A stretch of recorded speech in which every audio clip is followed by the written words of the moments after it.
Then welcome to my YouTube channel. So guys, I'm going to start end-to-end data science project implementation series. So in this series, actually, we'll be learning how we can implement end-to-end machine learning project, deep learning project, computer vision project, NLP project, generative AI project, and so on. That means we'll be exploring all the domain. What are the domain actually you have inside data science? We'll be learning each and everything. So guys, in this series, I will be starting with the basics implementation. Then I will go till the advanced implementation part. So in advanced implementation, actually, I will also use different kinds of MLOps tool for implementing these kinds of end-to-end projects. And this project would be, guys, completely industry ready. So we'll be writing modular coding here, and we'll be integrating lots of actually MLOps technology also, so that you can also directly mention this project in your resume. And apart from that, if you want to implement any other project with the same concept, you can also do it. So make sure, guys, you complete this series till the end. And after that, I believe you will be able to implement any kinds of data science related project. And guys, if you need this kinds of content more in future, you can support the channel, you can subscribe the channel, you can share this video with your friends and family, so that also they can get to know these kinds of content is going on in this channel. So please try to support the channel. If you are supporting the channel, so it will give me more motivation to create these kinds of content. And if you need anything else from my side, you can let me know. I'll also try to create that content as well. So guys, in this video, actually, we'll be implementing one basics machine learning project. See, as of now, I already know you already implemented so many projects in your Jupyter notebook, whether it can be machine learning, deep learning, NLP, CV, right? Any kinds of project you have implemented in your Jupyter notebook, or let's say collab notebook. But we don't know how we can convert this kinds of notebook project as an end-to-end pipeline, right? So this series will give you the entire idea how we can create the pipeline. Pipeline means we'll be creating the entire training pipeline as well as the prediction pipeline. Even we'll be also creating the user application so that user will get one web interface and they can give the data and they can get the prediction. Okay, so everything will be implementing in this series, so no need to worry. So here we'll be exploring different kinds of web framework like Flask, Streamlit, Fast API. Okay, so different kinds of web framework will be also exploring in this project. Even after the implementation, we'll be also learning how we can deploy these kinds of projects in the cloud platform. That means we'll be exploring different cloud platform like AWS, Azure, GCP.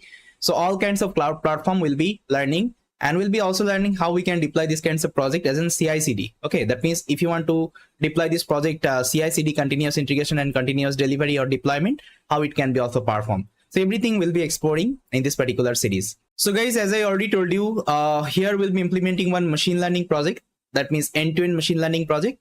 So before starting this project, guys, first of all, let me show you what are the, let's say, component we'll be implementing through the entire implementation. That means the complete project actually overview. Then I'll be starting with the implementation. And again, I'm telling you guys, I'll be starting from the basics, then I will go till the advanced part. So this is our first actually implementation. So in this implementation, actually we'll be using one easy problem statement. Later on, I will also show you how we can also solve different kinds of complex problem statement as well. So guys, you can see this is the complete project agenda. Like what are the things we're gonna perform through the entire implementation. So the first thing I'll be discussing about the project introduction. Definitely you should know about the project introduction, like which particular problem statement you are gonna solve. Then I will also show you how we can create a GitHub repository. That means here we'll be also doing the version controlling, like we'll be committing our code in our GitHub so that we can perform the code management. So this will help you a lot whenever you will be working in the industry with a team. So as a developer, actually, you always need to update your code to the GitHub so that other developer can refer your code and they can also implement along with you. So that's why we'll be also learning how we can use this Git and GitHub properly in our implementation as well. Then we'll be creating the project template. Okay, because I always follow this step, guys. Whenever I implement any kinds of end-to-end implementation, I always try to create a project template. So this template gives me actually ability to organize my code. Let's say I want to do the code management and all. I want to, let's say, write an efficient actually end-to-end pipeline. So this template helps me a lot usually. So I'll show you my template. Actually, I usually prefer whenever I implement any kinds of project. If you have any other template idea, you can also create it. Okay, there is no issue with that. Then we'll be setting the projects as well as the requirements, because so whenever you implement any kinds of machine learning, deep learning, NLP, whatever project, actually, you usually use different kinds of framework. So here we'll be learning how we can set up these kinds of framework in our environment, how we can create the requirements file, how we can create the environment and all. Everything will be learning in this section. Then we'll be starting with the logging, utility and exception module, because these three modules will help you to debug your code going forward, because we always need to write the login functionality in our code, as well as we also need to use the utility related functionality in our code, so this utility will give you the code reusability, let's say functionality, so that you can use the same function again and again, right? Then we'll be also using exception module, because see, whenever you are implementing any kinds of project, definitely there would be some exception, and how we can handle these kinds of exception we'll be also learning inside the exception module as well. Then we'll be learning the project workflows. That means here we'll be creating like different kinds of like folders and file. There would be lots of folders and file. Now for the first time you need to know which folder actually you should change first, which folder you should change last. Okay, that's how, which file you should change first, which file you should change last. So these kinds of workflow you need to know. So we'll be discussing in the workflow section as well. Then we'll be implementing all the components in our Jupyter notebook first of all, because I know that you are already familiar with the Jupyter notebook implementation, right? So if I show you the notebook implementation at the very first time, so it would be more clear in your mind how we can use the same code for the pipeline implementation. That means for the modular coding implementation. Okay, that's why I kept this section. Will be first of all implementing all the components as about Jupyter notebook experiment, right? Let's say data ingestion, data validation, data transformation, model trainer, model evaluation. Okay, so this is called actually component. Okay, this is called actually entire training pipeline. So these are the separate component we have to implement. So we'll be implementing on the Jupyter notebook. Then we'll be trying to convert all the component as our modular coding implementation. Okay, I hope it is clear. Then with the help of all the component, we'll be creating the entire training pipeline. That means training pipeline means it's a step of execution. First of all, data ingestion will run, then data transformation will run, data validation will run, then transformation will run, then model trainer will run, then model evaluation will run. That's how it will execute entire pipeline. Okay, and that's how actually we'll be completing the training pipeline as well. Then we'll be also learning the prediction pipeline. That means whenever user will come, they want to predict something on top of the new data, that time prediction pipeline would be executed. And apart from that, we'll be also implementing user application. That means I already told you we'll be creating web application for this project, so that user can get one beautiful web application and they can get the prediction. Then at the last of the implementation, I will also show you how we can deploy this project as a CI/CD, okay, with the help of Docker in the cloud platform. So guys, this is the entire video agenda. So I hope now everything is clear. Now let's try to see the project introduction, which particular problem statement we're going to solve here. Then we'll be starting with our implementation. Now guys, you can ask me what would be the prerequisite to start with this implementation. So I'm expecting guys, you are already familiar with Python programming at least. See, inside Python programming, you should familiar with something called object-oriented programming. Okay, that means OP. Because here we'll be using OP concept for implementing the entire project. We'll be creating the class and methods, right? So for this OP is required. Then I'm expecting you are familiar with basics of machine learning concept, at least regression part inside machine learning, because the problem will be solving. This is a regression problem statement. Then you should have one AWS account, because if you want to deploy this project, so here I'm going to deploy this project in the AWS cloud. In future, I will also show you how we can use Azure cloud, GCP cloud. Okay, all the cloud will be exporting, but the first cloud will be using AWS cloud. If you don't have the account, so try to create one account. Initially, it will give you $300 credit, and this is enough for you. Then the last thing, guys, I'm expecting your dedication. So if you don't have the dedication, so definitely you will face difficulty. So put your dedication on whatever things I'll be implementing. So just try to implement along with me, so that each and every concept would be clear in your mind. And if you have any doubt, feel free to ask me in the comment. I will try to solve that particular doubt. So guys, the problem statement we'll be solving in this video. Actually, the problem statement name is wine quality prediction. So I think guys, you already have familiar with this data set, right? Wine quality prediction dataset. So this dataset is already available inside Kaggle website. If you just search wine quality dataset Kaggle, you will get this dataset. I think in Kaggle, you will see lots of competition is also going on with this dataset, wine quality dataset, right? So we'll be using this dataset because I already told you, first of all, we'll be starting with the very basics problem statement. Then we'll be starting with the advanced one, because I know that there will be so many learners, they are starting new this kinds of project implementation, right? But some of the, let's say, people are they're quite advanced in this field. So I have to take care for all of them, right? That is why I'm starting with the basics implementation, so that those who are starting with these kinds of concept newly, they can also cope up with the concept, right? In future, I will also implement advanced kinds of implementation, so that so that everyone can understand these kinds of concept. So guys, here is the data overview. So in this data, actually, we are having some features like fixed acidity, volatile acidity, then citric acid, then residual sugar. Okay, so these are the actually features we are having. Based on that, what we have to do, we have to predict the quality of the wine.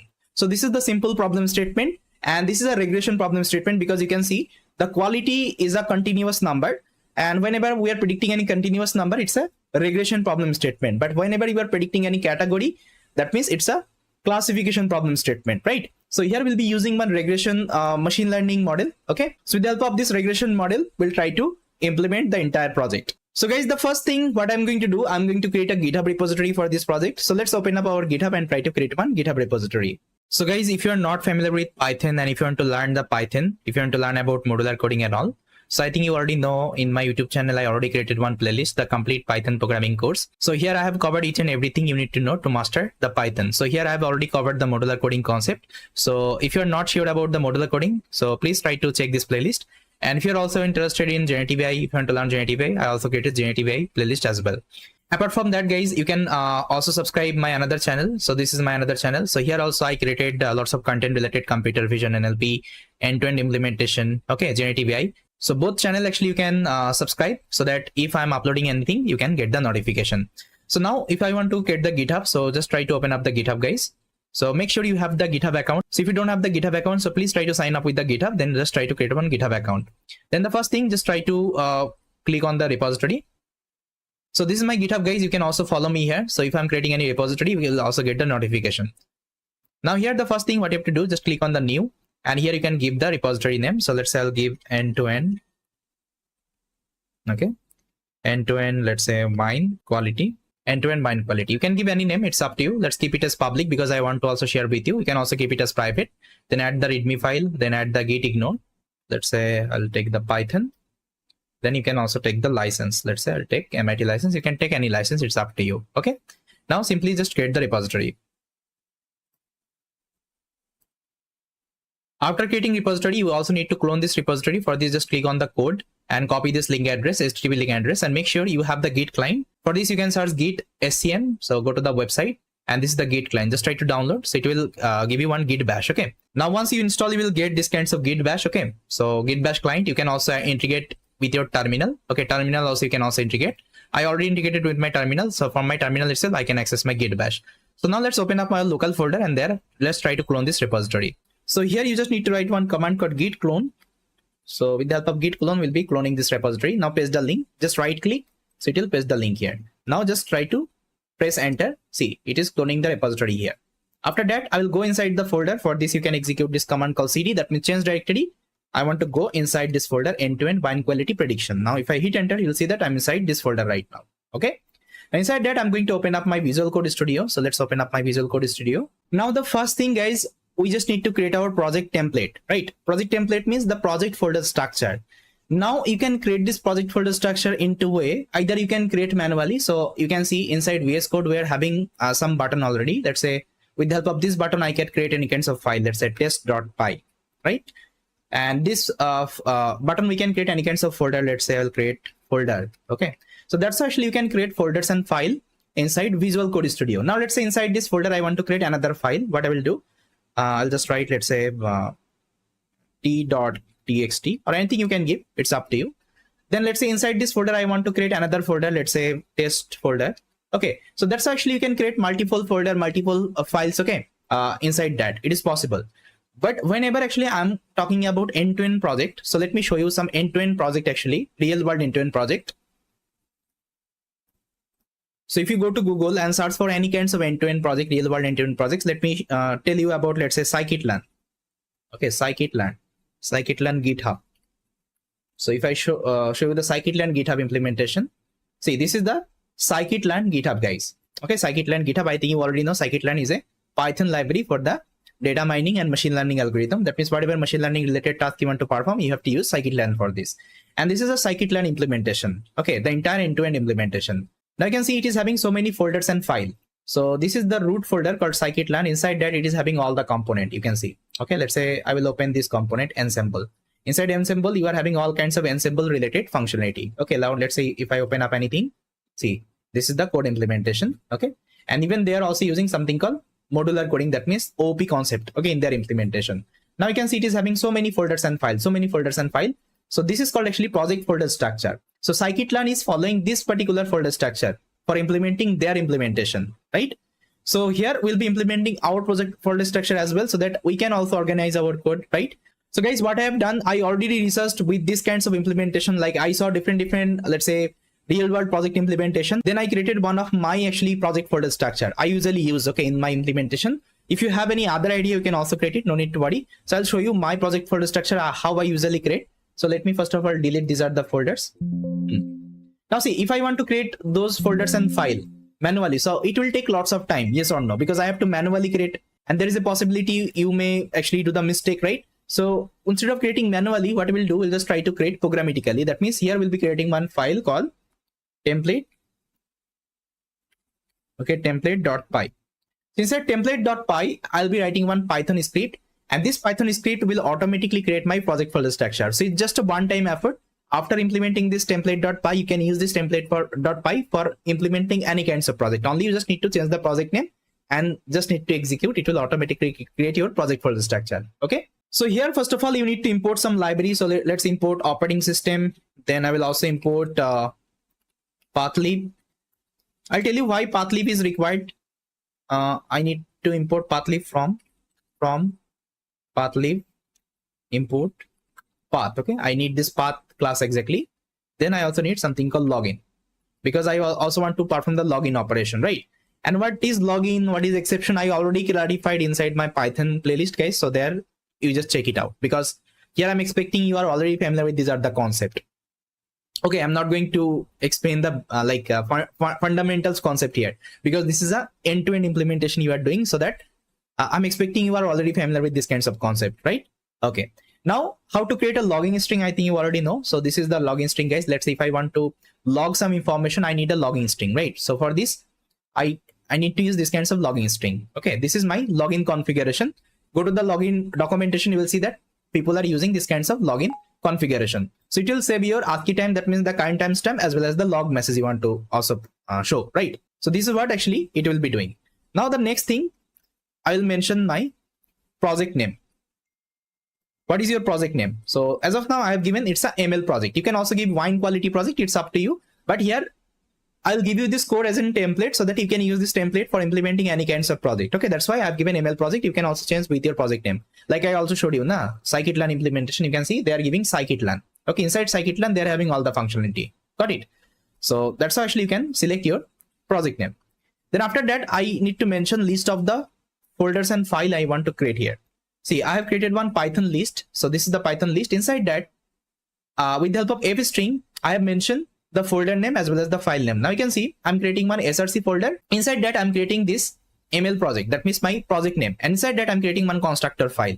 Why constructor file? Because this is going to be my local package right now. If I show you, if I open the sklearn, inside sklearn also you will see this constructor file. See, okay. That means this sklearn would be considered as your local package. That means from the sklearn itself, you can import any kinds of functionality. Let's say I want to import, anything. Let's say I will open this base.py. Let's say I want to import this clone actually function. What I will do, I'll just write from sklearn. Okay, I think you saw that. From sklearn dot base import clone. That's how we can do the import operation. And this is called actually modular concept. I already explained in my Python programming playlist. If you go to the last section, you will see that modular programming concept. So there I already clarified this concept, right? So this is called modularity. And whenever you are importing like that, right? That means this folder should be considered as my local package. That means my Python environment should know this is the folder. This is my local package right now, so that we can import anything from this package itself, right?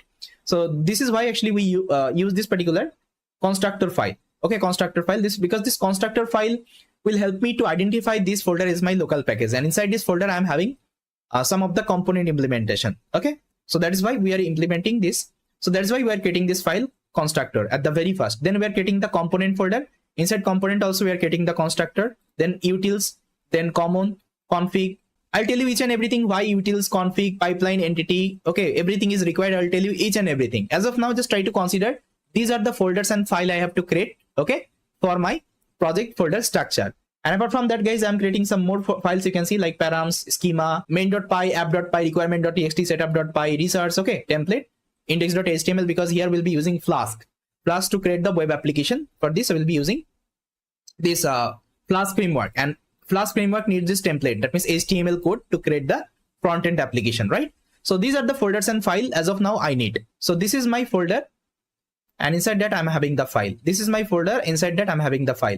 And these are the individual file. Okay, so let's create, then it would be clear, okay, how it will create the project folder structure. So for this, I have written one simple Python script, guys. So this is not very complex. See, this is a simple Python script. So first of all, what we are doing, we are looping through this list. You can see we are looping through the list. Then we are getting the path one by one. Okay, then we are passing into the path class. Actually, why we are passing into the path class? Let me show you one demo. So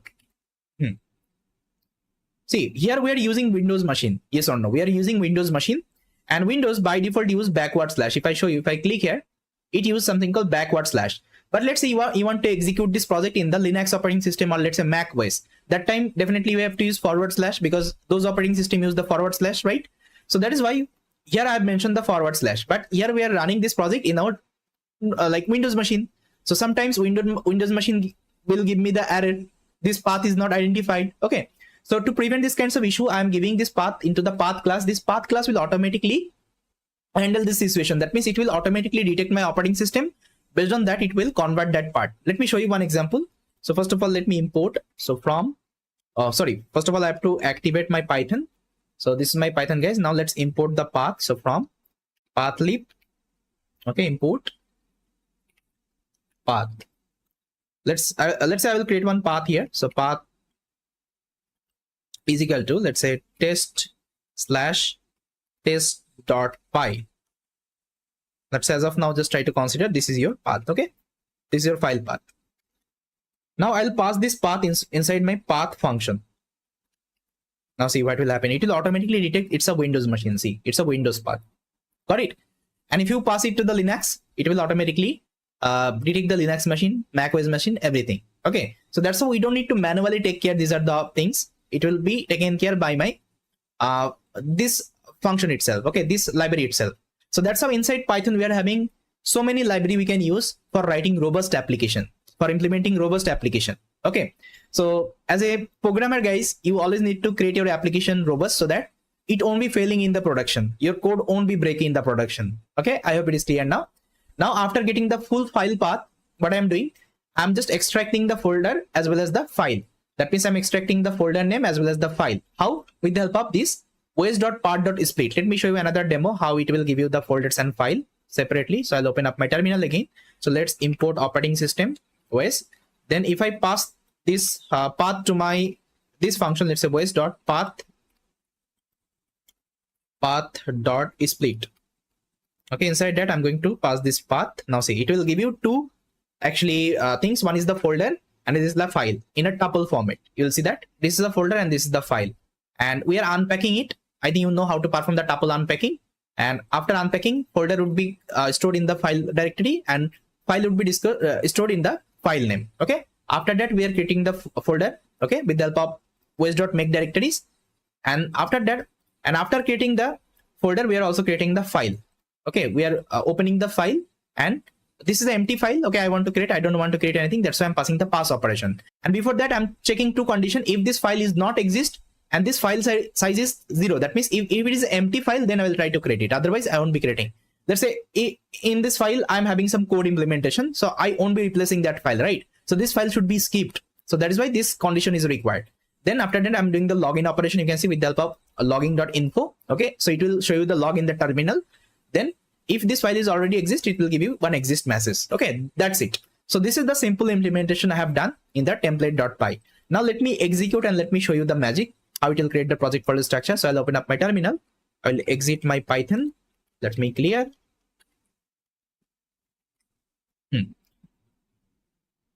So simply just write Python template.py.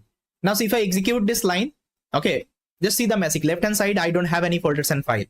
Now if I execute, see the magic, guys. Automatically it has created my project folder structure. Amazing, right? So now let me verify whether it has created everything or not. You can see guys, SRC. So open the SRC. Inside that you can see ML project has created. That means my root folder. Inside that constructor has also created. So let me show you the constructor. C _8__dot_py. Then component. Inside component again one constructor. Then config. So you can see the config inside that one constructor and configuration.py as well.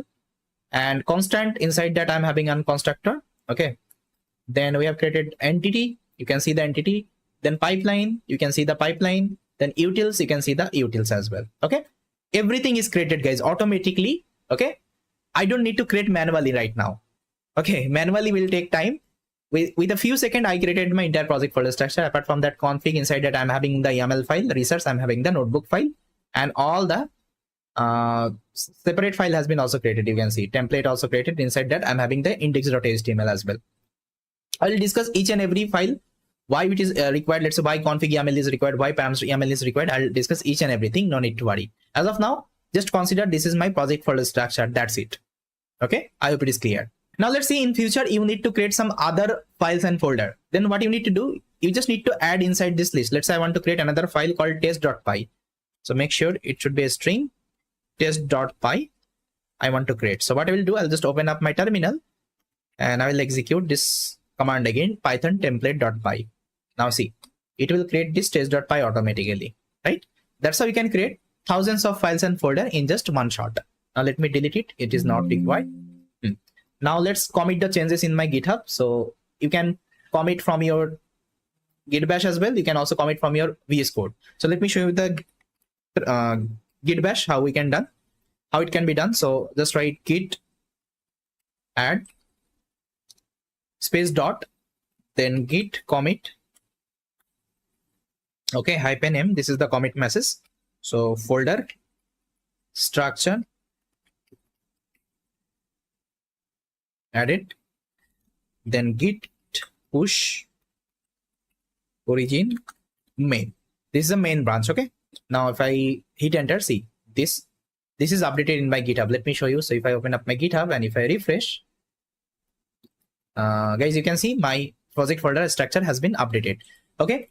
Now you can start this repo. You can also fork it. It's up to you. And make sure you start the repo, guys. So if you're studying, that means other people can also get to know this is one amazing repository, so that they can also refer if they want to learn something, right? Okay.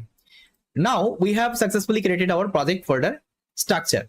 Now the next thing, guys, what we have to do, we have to do the project setup. I already told you, right? After template creation, we also need to do the project setup. In the project setup, first of all, we have to create a virtual environment. Then we'll be creating, then we'll be actually installing some of the required package, okay, for this project. Then we'll be starting with our implementation part. Okay, so let me mention the command actually you need to execute for creating the environment. So guys, these are the command you can execute if you want to create environment, if you want to install the requirements. So the first thing what you have to do if you're using my repository, first of all, clone my repository. So let me copy my repository URL and let me mention it here. Then you have to create one virtual environment. Okay, so this is the command conda create -m. This is the environment name, and here you can use Python version. So here you can use Python 3.8. Either you can also use Python 3.10. It's up to you. Let's create with the help of Python 3.8. I'll copy the command and I will open up my terminal. Clear. Now let's execute. So it will create one virtual environment here. In the virtual environment, I'll be setting all the packages. And this is recommended if you're implementing any project, try to create a virtual environment instead of installing everything in your base environment. Okay.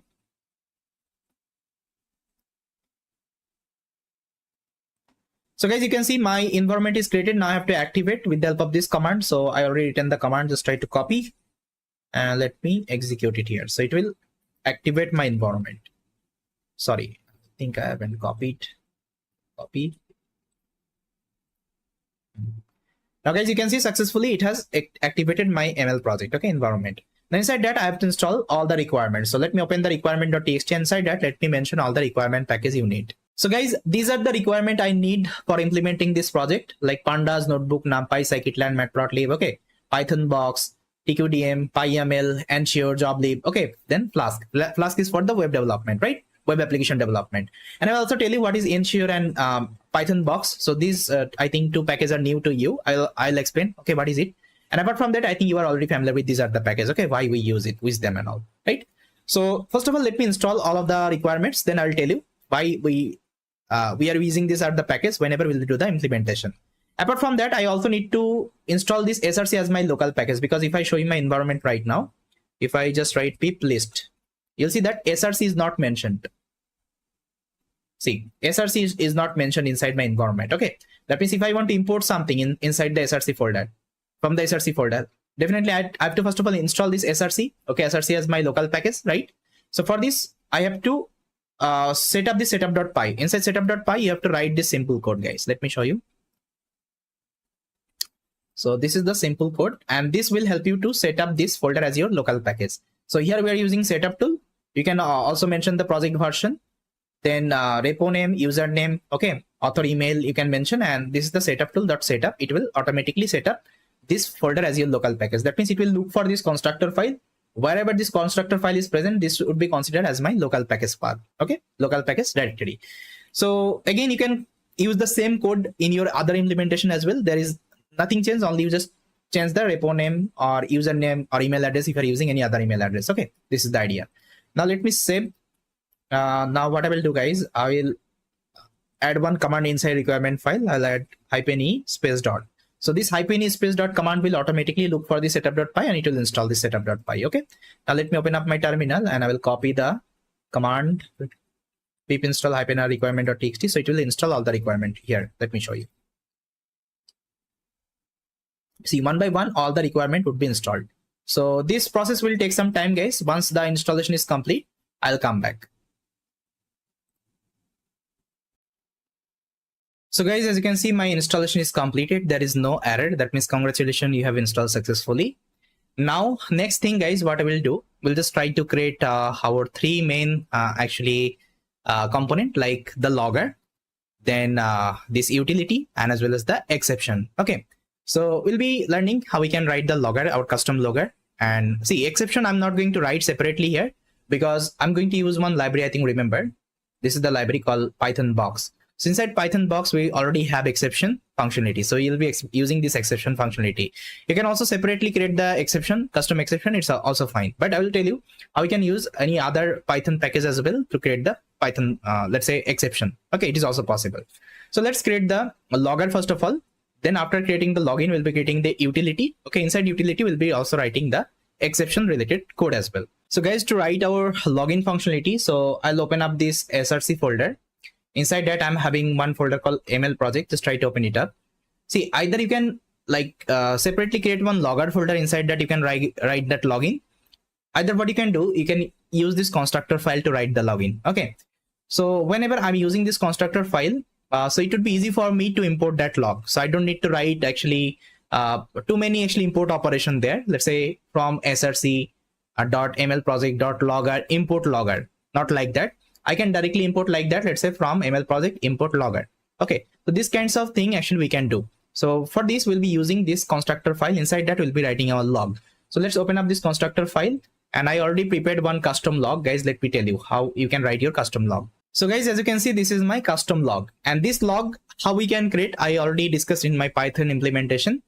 So you can see, guys, this is the logging, custom logging we have created. So this is my logging string. So here we are saving the ASCII time, then label name, like log label name, then module, as well as the masses.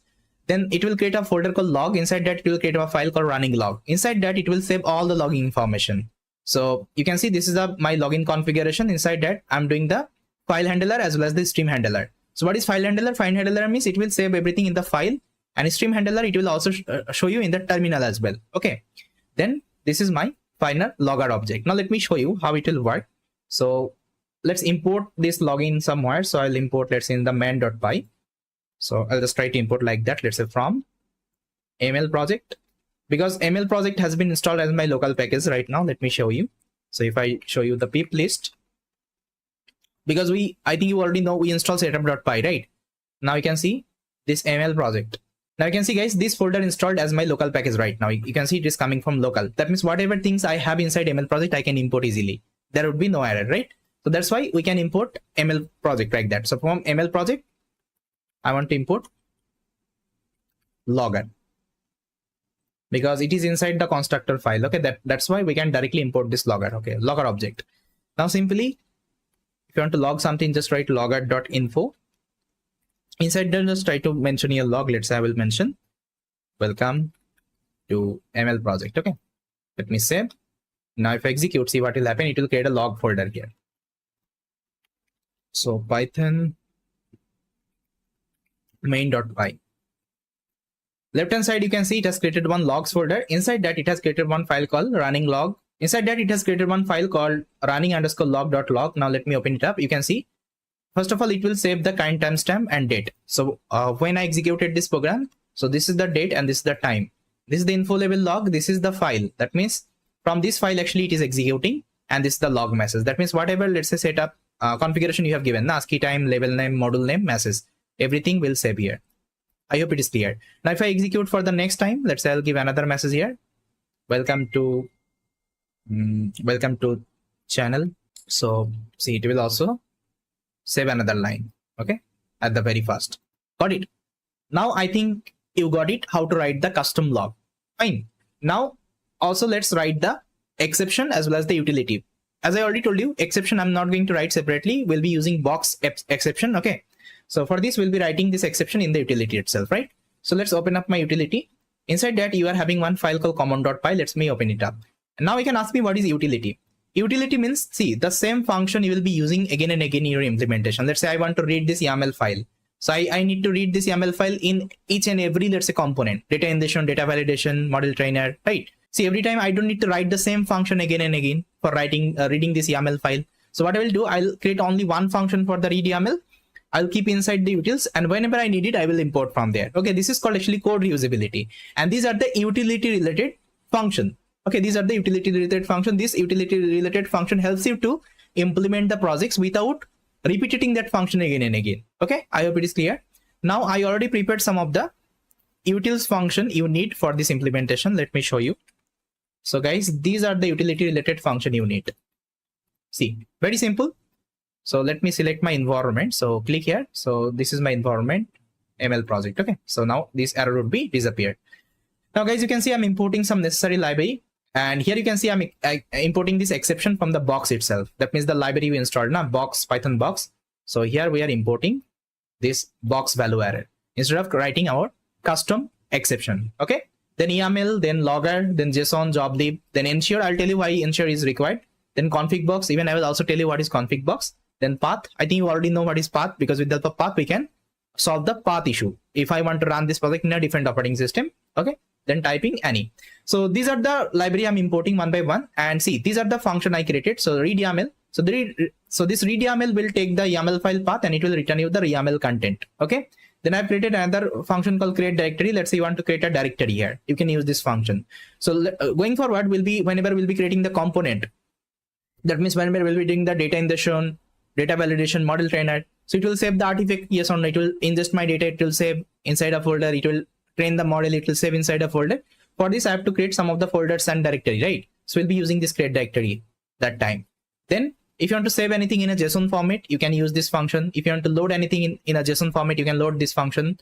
You can use this function. If you want to save any binary, you can use this function. If you want to load any binary, you can use this function. That's how I created some of the utility related function which you may require, okay, in your project implementation. So all the functionality I won't be using, but I kept just for your reference. If you want to use them later on, you can use it as it is. Then get size. Let's say you want to check any size of a file, you can use this function as well. Now guys, you can see with the help of box exception, I'm adding the exception layer as well. If any exception is going on, it will also throw the exception. Got it? Now let me tell you what is this config box and what is this ensure annotation. Okay, why we're using in each and every actually function. Okay, why it is required. So for this, what I will do guys, I will open up my resource. So you can see there is a resource trials.ipynb I have created. So inside these trials, we'll be doing the experiment. Like we'll be learning why we're using this at the functionality. Okay, these are the thing. Now let me first of all select the kernel. So Python environment, I'll be selecting my ML project. Okay, it's fine. Inside that, first of all, I'm going to create so inside this resource folder, I'm going to create a YAML file. So let's say I'll give it as test.yaml. And inside this YAML, I'm going to write some content. Let's say, first of all, I'll write the name. Let's say Buppy. Then I will also write the email. Let's say I'll add my email.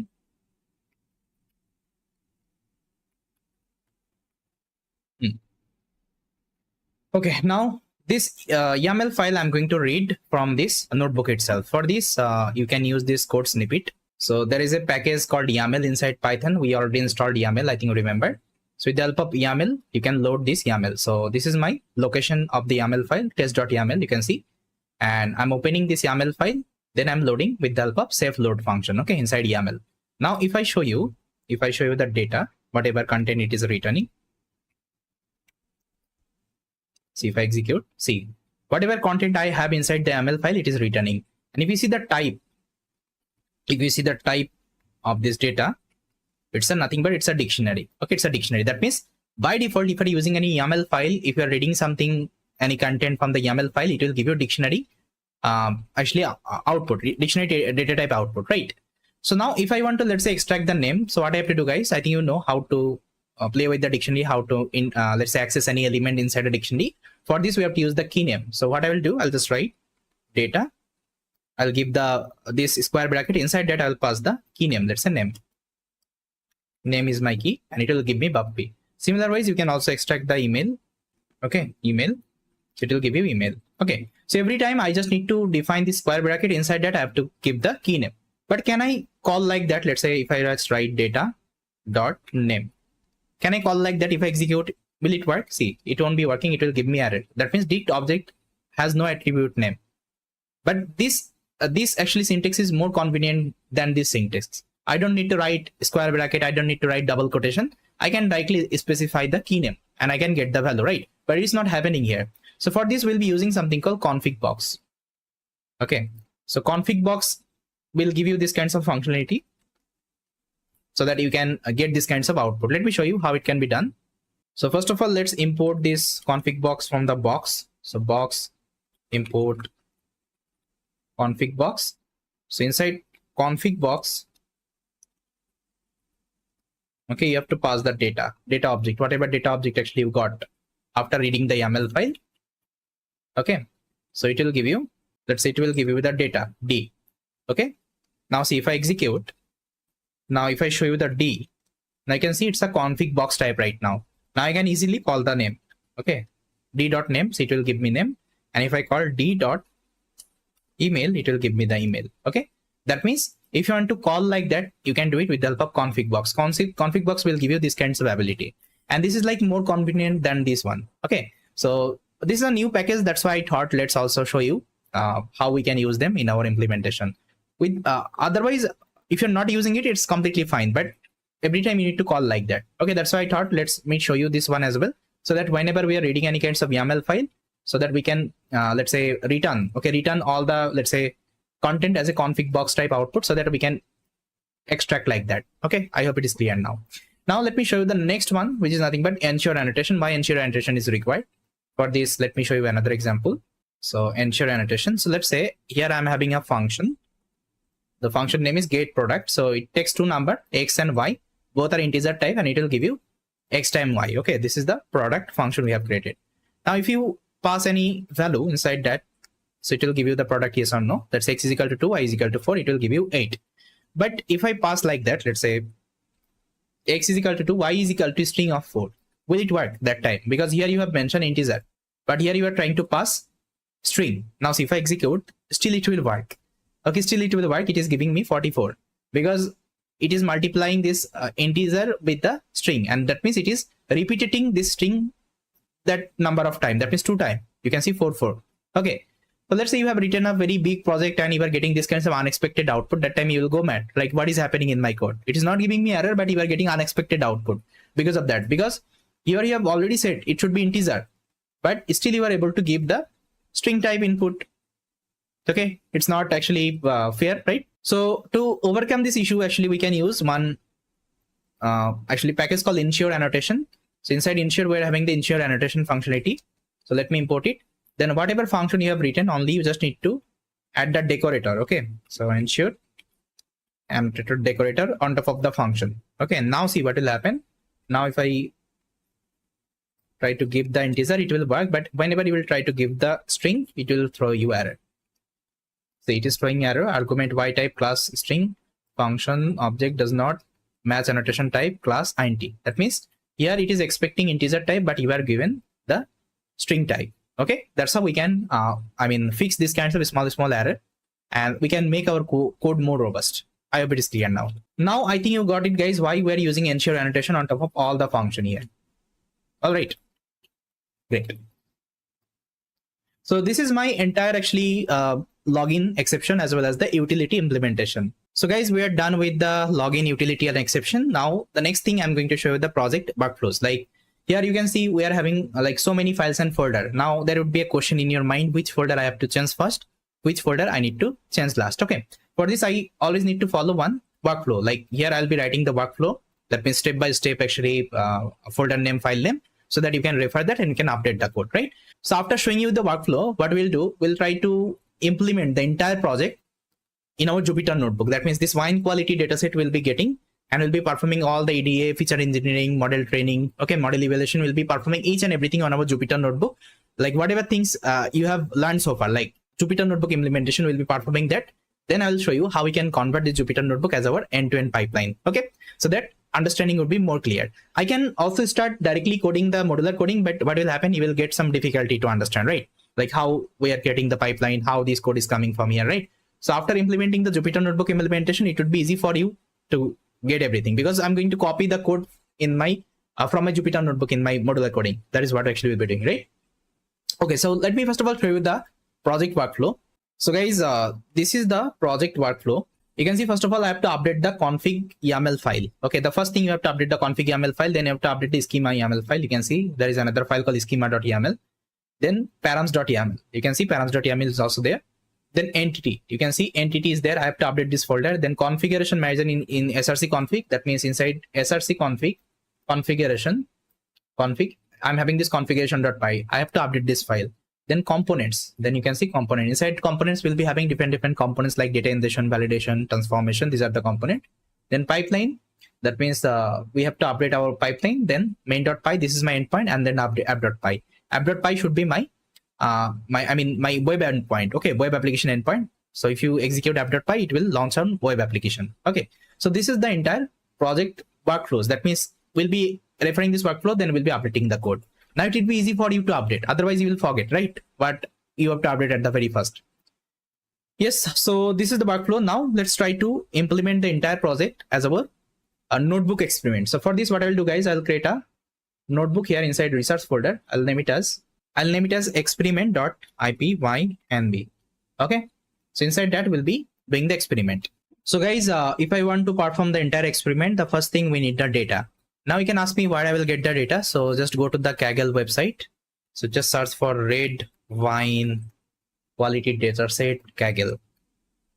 So Kaggle is already having that data. You can already download from. So you can download this data from the Kaggle website. So you can see this is the data, and here is the CSV file, guys. You can download this data. Okay, it's around 26 kilobyte around, and it is having all the features. The feature actually I showed you. So based on that, actually I have to predict the quality of the wine. Okay, this is the idea. Fine. So to just try to download the data, I already downloaded the data. Let me show you. So let me also give the dataset link in my notebook so that you can also download later on. So here I can mention data link. Okay, so if you click here, you will get the data. Now for me, I already downloaded the data. Let me just create a data folder here, and inside that I will move my data. So guys, as you can see, I already moved my data inside data folder, and this is the wine quality red CSV, and this is the entire data. Okay, now I have to load the data inside my this notebook. Okay, so for this, let's write the code. So first of all, I will import operating system library. I'll select my environment. Okay. Then if I show you my project working directory right now, so let's say pwd, you can see I'm inside research folder. But my data, it is present inside my project working directory. That means this root folder.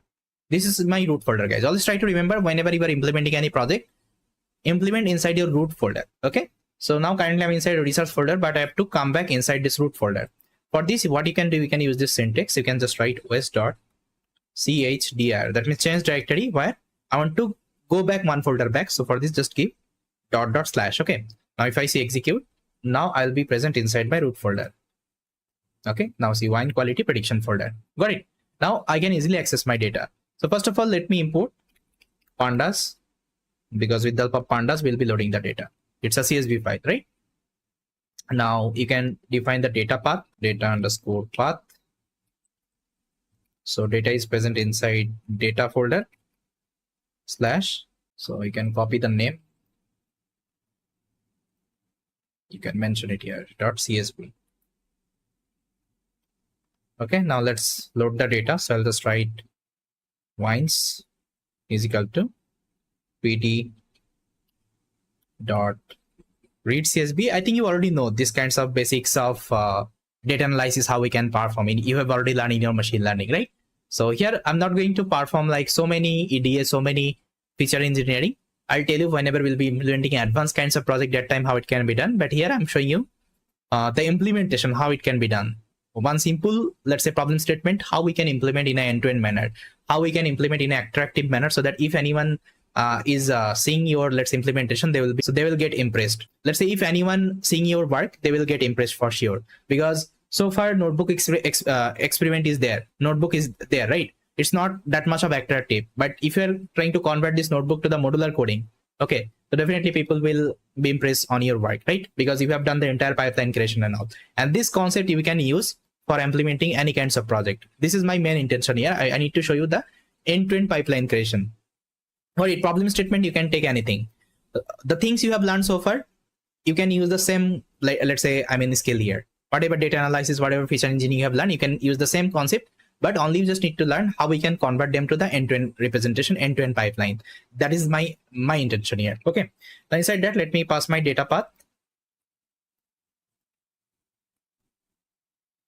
Okay, so it will give you the data. So if I show you my wines.head, so this is my data, guys. You can see.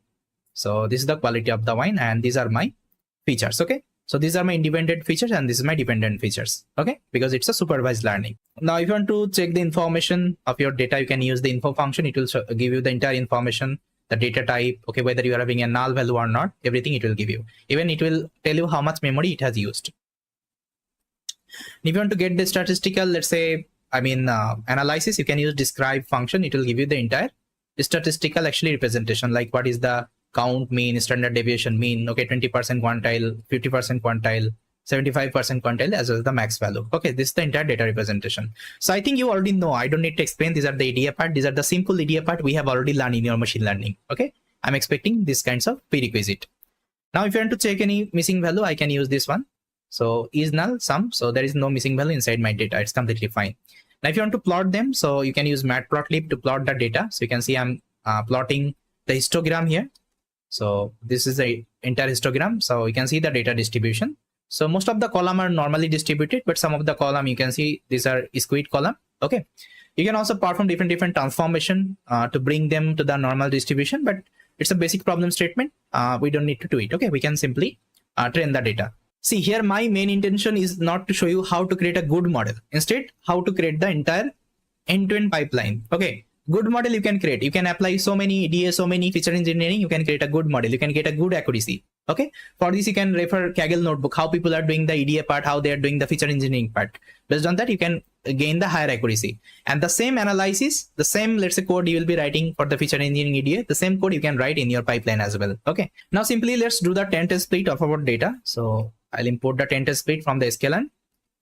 Then after that, then I will get the X data and Y data. You can see I'm getting, so you can see I'm dropping the quality because quality is my dependent. I don't need the quality inside my X, and here I need the quality. Now it will give you the X and Y. So this is the X data. And if you want to see the Y data, this is also your Y data. Now let's perform the 10-test split. So it will give me X10, X-test, Y10, Y-test. So here I'm performing 0.2. That means 20% data I'm keeping for the testing and 80% data I'm keeping for the training. So this is my final results. Okay, after doing the 10-test split. Got it? Okay. Now here I'm going to use one model called ElasticNet because it's a regression problem statement. You can use a linear regression. You can also use, let's say, decision trees regression, different regression algorithm you can use. But here I'm going to use ElasticNet because ElasticNet is a regularization algorithm. Here you will get regularization parameter as well. I think if you go to the ElasticNet documentation, so just search for Elastic sklearn. You can see it is having different parameter, alpha value, L1 ratio. Okay, then these are the parameter it is having. So you can tweak, these are the parameter, alpha value and L1 ratio, if you want to perform the let's say this regularization technique. Okay, so that's why you can see I'm using ElasticNet here, so that I can show you the parameter part as well, how we can play with different parameter. Instead of hard code them in my let's say pipeline, I can read from the YAML file. Okay, this is what I want to show you. So let me import ElasticNet. Now let's initialize my model. So you can see ElasticNet. Inside that I'm giving parameter alpha, L1 ratio and random state. Okay, these three parameter, alpha, L1 ratio, and there is another parameter called random state. Okay, this one. Got it? So then I'm feeding my data. You can see X10 and Y10. So it will train my model. Here I got my model. Now if you want to calculate the accuracy, so you can import, these are the metrics like mean squared error, mean absolute error, and R2 score. Okay, so let me import them. Then let's create a function. The function name is evaluation metrics. So it will give you RMSC, MAE, and R2. Okay, so it will take your actual value as well as the predicted value. So let me pass and let me get the matrices. So you can see I'm predicting on top of my test data, and this prediction result I'm passing to my evaluation metrics as well as the original one. So it will give me R2, MAE, and this RMSC. Okay, now if you want to visualize them, you can also print them here. Now see guys, this is my results actually I got. So R2 score I'm getting 25%. So you can also improve the let's say performance of the model by adding some feature engineering here, but I'm not adding because I'm telling you it's the basic implementation we are doing. Okay, going forward, whenever we'll be doing the like advanced implementation, that time I'll also add different kinds of feature engineering technique as well. So this is the entire notebook experiment of our project, guys. So I think so far you are clear. Okay, so far you are clear with the Jupyter notebook implementation. Now we'll be using the same concept, then we'll be creating the entire pipeline. Okay, this is my main idea. So now guys, the first thing we'll be doing the data ingestion. There are data ingestion component. That means we'll be ingesting the data from a URL. Okay, so this is what actually we'll be implementing. But before that, let me commit the changes, whatever, let's say new changes I have done. I also need to push to my GitHub. So now you can also push from the VS Code itself. So there is a button called source control. Just try to click here and make sure first of all you have to connect your GitHub with your VS Code. Okay, then you will be able to do it. So here you can give the commit message. So let's say I'll give notebook experiment done, commit, then push the changes. That's it. Now if I go to my GitHub and refresh, you'll see that all the code has been updated. Okay, all the command has been also updated. Fine. So now let's do the data ingestion experiment, like how we can ingest the data. First of all, again we'll be learning in the Jupyter notebook, then we'll be converting everything as our modular coding. So guys, we have seen the entire notebook experiment. Now the first thing we'll be doing the data ingestion part. But before starting with our modular coding implementation, first of all we'll be doing in the Jupyter notebook. Then once Jupyter notebook experiment is working fine, we'll try to convert this as our modular coding implementation. So for this, in the resource folder, I'm going to create another Jupyter notebook file. Let's name it as 01 data ingestion, because data ingestion would be our first stage. So that's why I've given 01. You can also ignore this number. It's completely fine. But I want to show you the pipeline, like what will be the execution flow. That's why I've given the number data ingestion.ipynb. Okay, so let me select the kernel. So here, the same thing I have to do. I think you remember. We have to first of all get back to our root directory. Okay, that means our project directory. So for this I have to execute, these are the code. So let me copy paste here.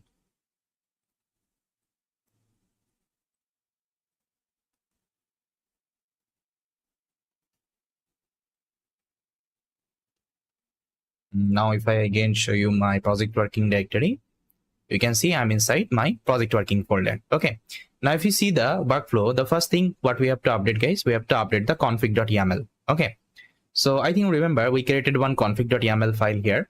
So this is our configuration file. So see what you have to write inside config.yaml file. So you have to write some external variable. Let's say the variable you will be changing later on. Okay, so these are the variable you have to write inside config.yaml. Now let me show you. I already prepared some of the variable. So the first actually stage variable would be your data ingestion. Okay, so as you can see, we are performing data ingestion, and to perform this data ingestion, I need some variable like I want to create a folder called artifact, right? Inside artifact, what will happen? It will ingest my data. That means the source URL I have given, my data URL. So it will download the data from this URL and it will store inside the artifact folder, inside data ingestion folder. Now let's say next pipeline will execute. Let's say data validation. Okay. So inside validation artifact, it will save all the validation related artifacts. That's how transformation, model trainer, model evaluation. So for each and every stage, I'm creating different kinds of artifact folder because I don't want to mess up with all the file, okay, in just one folder. That's why you have to create separate folder. It's a good practice actually. If you're not creating, it's completely fine. But what I usually follow, I create a different folder. Inside that I keep my artifact, right? This is the idea. Now for this, I have created one configuration file, config.yaml. Inside that I'm keeping all the variable name, all the path name, all the URL, okay, whatever I want to change later on. Let's say I want to change this URL later on. I want to change with any other URL here.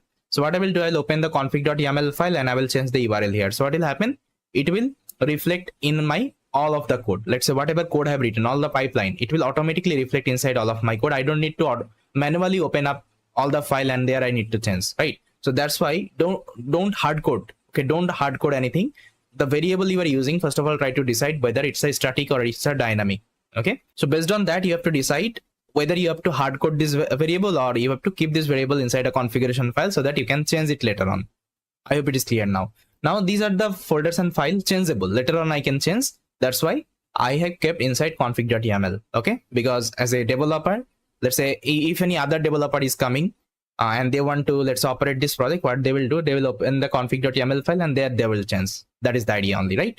And you can see this is the data URL. So what I have done, guys, this data I have uploaded in my GitHub. See, whenever I pasted this URL and I press enter, it will automatically download the data because this data is available inside my GitHub. Let me show you. So if I show you my GitHub repo, so this is one of my GitHub repos. So inside that you will see this wine quality data is present. See, wine quality data is present. Okay, you can also keep the data in Google Drive. From Google Drive also you can, let's say, read. You can also keep in the database. See, in this video I'm not going to use database because as I already told you, we are starting with the very basics implementation. Then we'll be going till advanced part. Okay, so this is our first implementation. So here I'll try to use simple technology. Okay, but going forward I will also show you how we can use databases, S3 bucket. Okay, different kinds of storage service we'll be also using. So this data you can keep anywhere in your S3 bucket, in your database, anywhere you can keep, and from there you can read. So as of now I'm reading from my GitHub because GitHub is a free.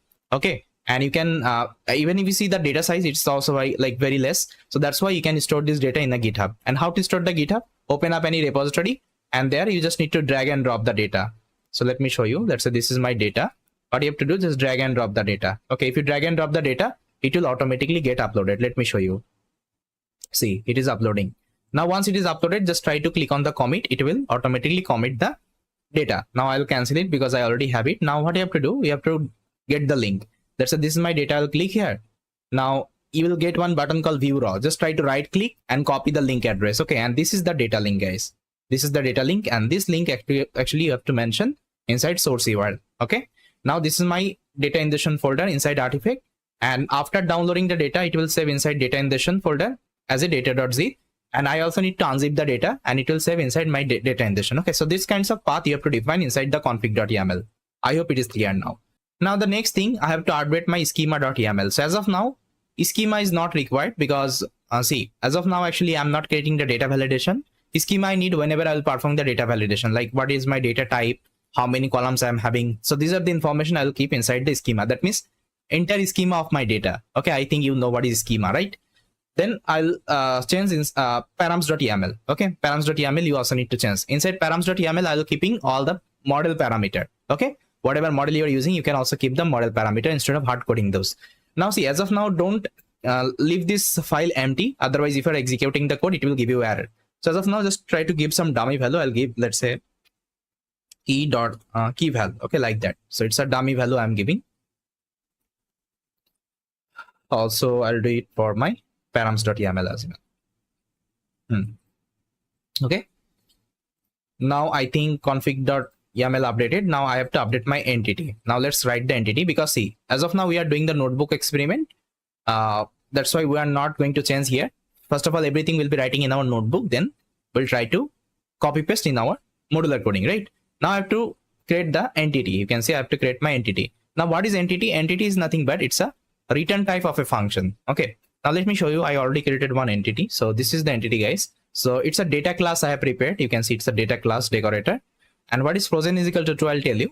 See, here I have created one class called data ingestion config, and inside that, whatever variable you can see I have defined here, all the variable name I also initialized it here. Okay, and I have also mentioned the data type. Let's say if I show you root dir, what is this? It's a path type data, right? You can see it's a path type data. Then source URL, it's a string type data. Okay, then again it's a path, again it's a path, again it's a path. Okay, that's how you can also define the data type. Okay, now see this class, this is not actually Python like class, like the OP class. It's a data class right now. That means it can return these are the variable as a value. Okay, that means whenever, let's say I want to read this data root data directory, okay, what I need to do, I don't need to call the self. So I can directly initialize this let's say class, and I can read that variable. Okay, so this will so this is the convenience actually this data class will give you. And what is frozen is equal to true, that means whatever variable I have defined here, apart from that, if you want to define any other variable, you can't, because it's already frozen. Okay, so you have already given it fixed. Let's say apart from that, I don't want to keep anything inside that. Okay, I hope it is clear now. Now it will be clear whenever I'll be using this thing as a return type of a function, that time you will get it. Now as of now, let me execute. Now the next thing, you have to update the configuration manager in src config. So inside src config, you can see inside src folder we have config folder. Inside that we have configuration.py. So let's create the configuration.py. And configuration.py is nothing but it's a it will return actually all the configuration. Let's say root directory, source URL, local data file path, okay, zip file path, everything it will return one by one. But for this I have to import some of the library. So but before that, what I have to do, I have to first of all read all the YAML file, right? So for this, what I will do, I'll open the constant. Inside that I'm having one constructor file. Now inside constructor, I will return all of my YAML file path. You can see with the path library, I'm returning all the YAML file path one by one. Okay, so this is what actually I need inside my data ingestion. Now let me import all of them. And if you want to import, guys, how to import? So just write ML, just write from ML project. It is available inside, if you see, it is available inside constant, right? So dot constant import star. That means I want to import everything inside that file. Okay. Apart from that, I also need some utility related function as well, and it is available inside utility. I think you already know. Inside common folder, we created all the utility, right? Like read YAML, create directories. If I show you, so read YAML. This is one, read YAML and create directories. Okay, this is what actually I need, because I want to create a directory, I want to read a YAML file. Now let me import all of them. Okay, now I'll be creating my configuration manager. So this is the configuration manager class, guys, I have defined. You can see here I've created one class called configuration manager. Inside that I've created the constructor, and this inside the constructor I'm reading all the YAML file. You can see from the YAML file path, and from where it is coming from the constant. I think you already know. Then I'm creating the directory, which directory? Root directory. That means artifact root. That means one folder would be created named artifact. Now you can see I've created one method called get data ingestion config, and it is the, and this method return type is a data ingestion config. The data ingestion config we have defined. Okay, that means it can only return, these are the variable. You can see these are the variable it is only returning, and from where it is getting from the configuration, whatever things we have created inside the YAML file. Okay, now this will give you the entire configuration, that means entire data. Okay, so that is what actually we have to do, and this is called actually configuration manager. Okay, basically for a software you are creating some configuration which you need to create the pipeline. That is what actually we are doing. Now the next thing, I have to create the component. Okay, component, that means my stage like data ingestion, data validation and all. So first of all we have to create a data ingestion component. So for this, let me import some of the library. So these are the library I need. Now let me show you my data ingestion component. So guys, you can see this is my data ingestion component. I created one class called data ingestion. Inside that I'm reading the configuration, and this data ingestion takes actually data ingestion configuration. That means whatever, let's say, configuration you have created now here, this configuration. So it will take all the configuration. Based on that, actually it will perform the data ingestion operation. Now you can see I'm downloading the data first of all with this method. So with the help of request library, it will download data from the source URL. The source URL you have defined here. Okay. Then once data is downloaded, it will perform the login operation. Then it will extract the data. It will extract the zip file. Okay. So this is what actually we are doing, simply step by step. Now let me execute and let me show you. Okay. Now the next thing, I have to create the pipeline. So pipeline means the execution flow, like which method you have to execute first, which method you have to execute last. Okay, so here is the pipeline, guys.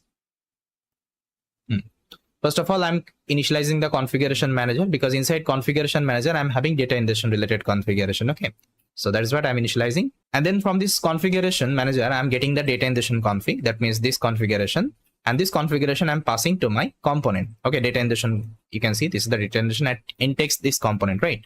So that is what actually we are passing, you can see. Okay, then after that I'm calling this method, first of all download file and extract the zip file. That means this is the flow of execution. First of all, this function will run, then this function will run. Okay, and now let's say you are executing this extract zip file at the very first. It will give you error because data.zip file is not present, right? So first of all, you have to download the data, then you have to execute the extract zip file. Okay, this method, this is called pipeline. Now see, if I execute the pipeline, you'll see that it will create an artifact folder. Inside that data ingestion folder, inside that it will ingest the data, and it will also unzip the data. Let me show you. See, it is executing. Now see, ingestion is done. Now if I show you the artifact, now guys, you can see inside artifact data ingestion is created. Now data.zip file as well as my wine quality red.csv. That means it has also performed the unzip operation. Now you can see my data ingestion pipeline is running successfully. There is no error. And this is what actually we have done inside our Jupyter notebook. Now what we have to do, we have to convert this Jupyter notebook as our modular coding implementation. Okay, so guys, now we'll try to convert this notebook as our modular coding. That means here everything will be writing. And see, once you implemented the notebook, you don't need to write the code from scratch. Everything you can copy paste from your notebook only. Let me show you. So I think you remember the first thing we have to update the config.yaml, and this is already updated. I don't need to update. And apart from that, this 2 file is also updated, because as of now I don't need it, but I have updated some dummy value. Now first thing what I have to update the entity. Now let me open the entity file. So inside src, you can see we are having this entity folder. Inside that we are having the config entity. Let me open it up. And inside config entity, whatever entity you have created, now just try to copy paste. So this is my entity. So copy and paste. Then after that, I have to update my configuration manager in src config. So let me now open this config folder. Inside that configuration.py. Okay, now whatever configuration you have created, let's try to copy paste. So this is the import, and this is my configuration manager. Okay, that's it. Now I also need to import data ingestion config from my entity. So let me import it. So from ml project dot entity dot config entity import. Okay, import data ingestion config. Now let me see whether any error or not. No, everything is fine. Now we have to update the component. Okay, so let's open the component folder. Inside that I'll create a file called data ingestion .py, and let's copy the component code. After configuration manager, this is my component.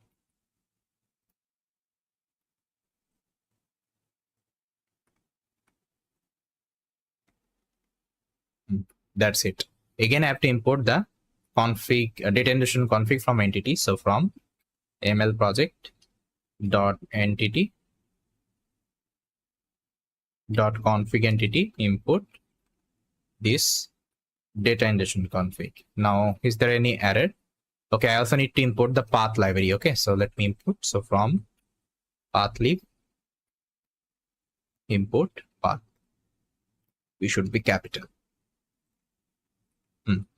Now I don't think there is any error. Yeah, everything is fine. Now the next thing, I have to update my I think remember I have to update my pipeline. So let's open the pipeline. So inside pipeline folder, I'm going to create a file called stage 01, because this is going to be first stage data ingestion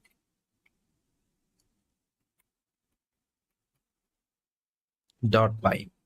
Okay, now here I think remember, if I want to execute the pipeline, I need configuration manager and this component as well. Okay, so let me import all the necessary library inside here.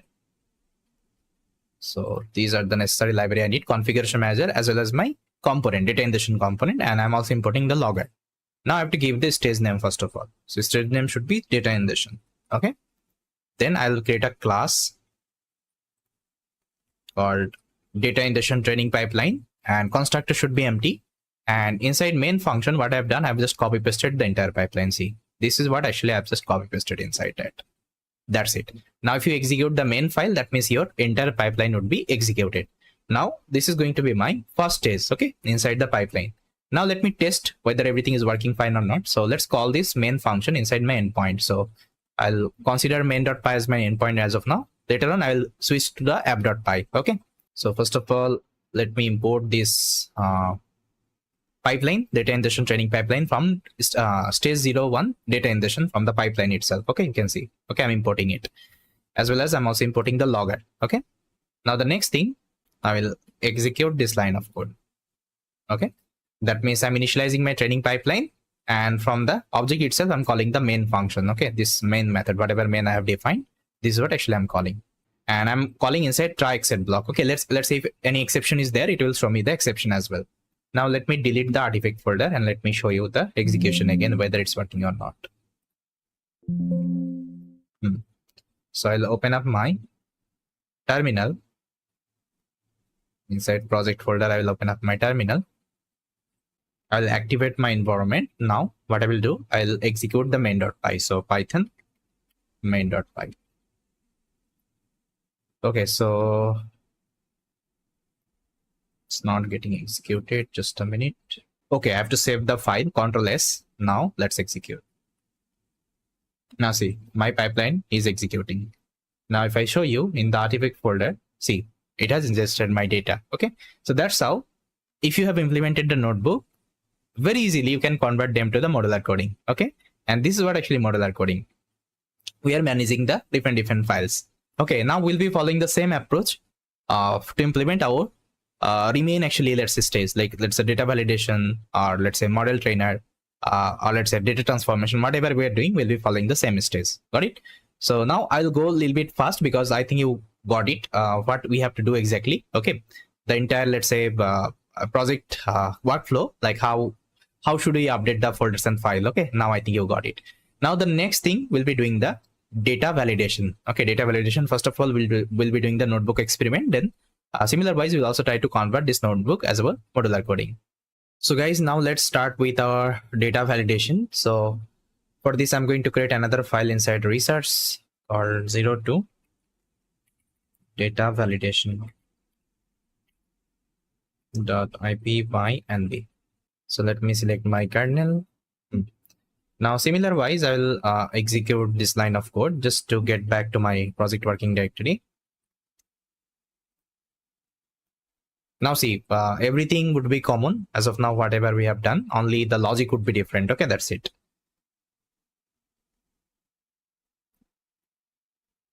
Now you can see that I'm inside my project working directory. Now see, what exactly we're gonna perform inside data validation. That means here we'll be validating the data. Let's say the data actually we're having. So it is having some feature, yes or no. Let's say fixed acidity, volatile acidity, and so on. And based on that, I have to predict the quality of the wine. Okay, I think you know. So here, first of all, I have to check, let's say the data actually we are using, it is having all the column or not. Okay, all the column or not. If any of the columns is missing, that means this data is not correct data. So that time what we'll do, we'll not start the training, we'll raise the exception to the user. Your data is not in a correct format, so try to give the correct data. Okay, otherwise if it is true, that means all the columns are exist, I will try to proceed with the training, because at the end training would be costly, right? If I'm taking any, let's say, instance to the cloud platform, and there if I'm training my model, okay, so it would be costly. And if my one of the column is missing, that time I won't be getting my desired output. So why you will be doing the unnecessary computation there, right? So that's why first of all we have to check the data, whether our data is in correct format or not. If it is correct format, then we'll start with the training, otherwise we'll stop the training. Okay, we'll raise the exception. This is the idea. So first of all, let me show you the data. So let me import the pandas library and let me read the data. So you can see data is available inside artifact data ingestion and one quality red CSV. Now if I show you the data, see, this is the data. And if I show you the information, so it is having this many of column, okay, and this is the data type of the column, okay, and this is our target variable, quality of the wine. Now what I have to do, guys, based on that, I have to create one schema file. I think you remember we created one schema.yaml. Now I already created the schema. See, this is the schema. Okay, that means the columns, your all the columns. You can see all the columns here I have defined. Based on that, I have also defined the data type of the column, and I also defined my target column, which is nothing but quality. Now with the help of this YAML file, what we'll do, we'll just try to validate. We'll just try to read our data and we'll check whether all the columns are exist or not. Okay, all the columns are exist or not. If it is exist, status would be true, otherwise status would be false. This is the simple code we'll be implementing. Now let me show you how it can be done. Before that, let me show you the configuration. That means data validation related variable. So this is the data validation variable. That means it will create another folder called data validation. Inside that, it will actually validate the data. That means it will create a status.txt file. Inside status.txt file, it will say whether validation status is true or it's false. If it is true, that means data is correct. If it is false, data is not correct. Okay, this is the idea. And this is my data path. Like where we'll be reading the data, we'll be reading the data from the artifact data ingestion min quality red.csv. Okay, and this folder would be created. That's it. Now with the help of that, let's create the entity. So let me show you how to create the entity. So this is the entity, guys. You can see I'm returning only this variable only. Okay, one by one. And one more extra variable I'm using called all schema. That means this schema file I also need to read, right? And I have to like return all the let's say column as a dictionary. Okay, that's why it's a dictionary type. I'll tell you whenever we'll execute the code, that time you'll get the idea. Now I have to create the configuration manager. So let me create the configuration manager. So I think you remember we have to import these are the library. Then this is going to be my configuration manager. Inside that, I'm reading the YAML file, creating the directory, and this is my data validation configuration, and this is the return type. The return type we have defined, and inside that you can see I'm returning all the variable, root directory, status file, unzip directory, and all schema I'm getting from the schema itself. You can see all column schema. Okay, so here we're reading the schema file and we are returning all the column. That means it will give me all the column name. Okay, and this column name I'll get as a dictionary. Okay, I'll get as a dictionary and I'll match. Okay, I'll match with my let's say actual column of my data. This is the idea. Now let me execute. Now I have to create the component. So let's create the component. Let me import these at the library, and this is the simple Python verification code I have written, guys. See, this is nothing complex. Data validation, you can see the class is data validation. Inside that, it will take the data validation configuration and it will validate all the column. That means first of all, status should be none. It will read the CSV file, that means factual data. It will list down all the column. Okay, then I will get all the keys. Okay, from my configuration. That means this schema, it will be a dictionary. And if I want to get the keys, guys, so it will be the keys. Okay, because this is the value, I think, remember. Okay, I need all the keys. So you can see I'm getting all the keys. Then after that, I'm writing one for loop. Inside that, I'm checking if column is not all schema, validation would be false. Okay, and you have to write this validation in a txt file, otherwise it would be true. Okay, and I'm returning the validation status. It's a very simple code, very simple verification code. Now here, one more verification layer you can add. You can also check the data type, whether it's a float or not, Okay, that's how you can also check the like data type. So here I haven't checked the data type because you can see all the like data is in a float format. Okay, float format. That's why I don't need to check the data type. But if you're having multiple data type, you can also add another layer. You can add another for loop. Okay, inside that, and you can also check the data type, whether this column is having this data type or not. Okay, so this second layer verification you can also add. See, whatever Python, let's say logic you have learned, same thing you can apply here. So I'm not teaching you the Python, how to write the Python code, you know that, right? I'm only showing you the strategy, how we can follow. That's it.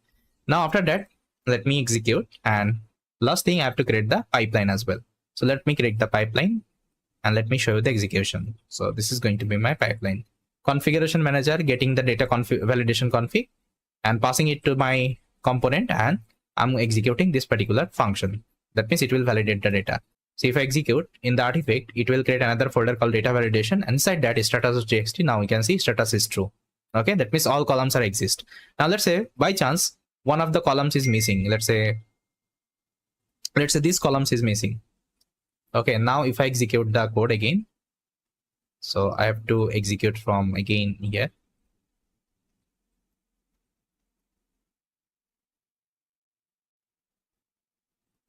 Now see, it should be false because one column is missing here. Okay, I hope you got it. How this thing will work, your data validation will work. Okay, now let me delete this artifact because I'm going to create the component. That means my modular coding, there I will be executing all of the code. Now let's try to convert this code as our modular coding. Okay, so first of all, what we have to do, we have to, I think, remember, these files are already updated. You don't need to update, create the entity. So let me open the config entity. Inside that, I'm going to copy all of the entity I have created.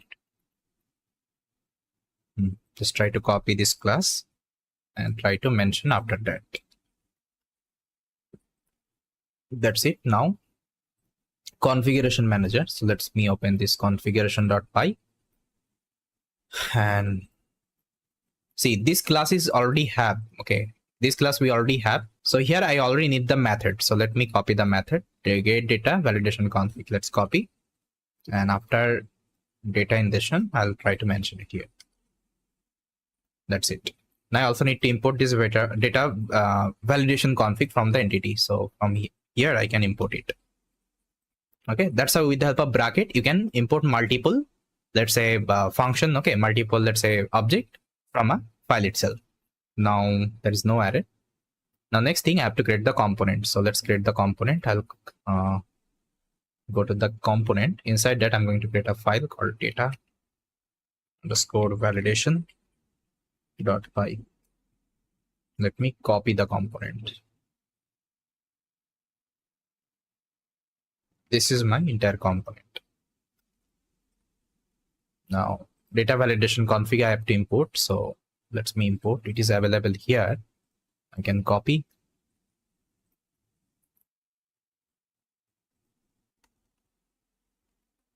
I only need the data validation config. That's it.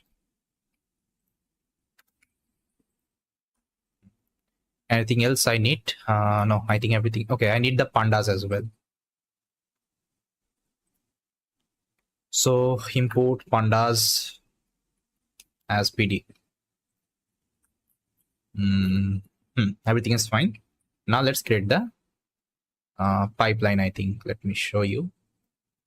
Yeah, so pipeline I have to create. So let me go inside pipeline and create another file called stace02 underscore data validation py. And similar wise, we'll be creating the pipeline.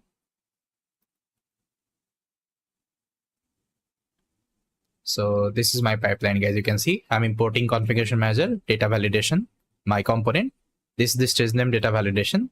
And this is the class. Inside that constructor would be empty. And main function, inside main function, I'm copy pasting this code only. That's it. Okay. So this is going to be my pipeline. Then I also need to call this pipeline inside my endpoint. So endpoint would be main.py. So let me show you. First of all, let me import data validation pipeline from the pipeline itself. You can see. Okay. Now let me call the main function. Data validation, I'm calling the main function, and it is also logging the information like this stage has started and this stage has ended. Okay, if it is execution is successful. So if this execution is successful, it will also log the information. I think previous log also you can see. So you can see data ingestion completed. Okay, after ingesting the data. So this is the log. Now let me show you. So I think I have deleted. Now let me execute. First of all, let me save.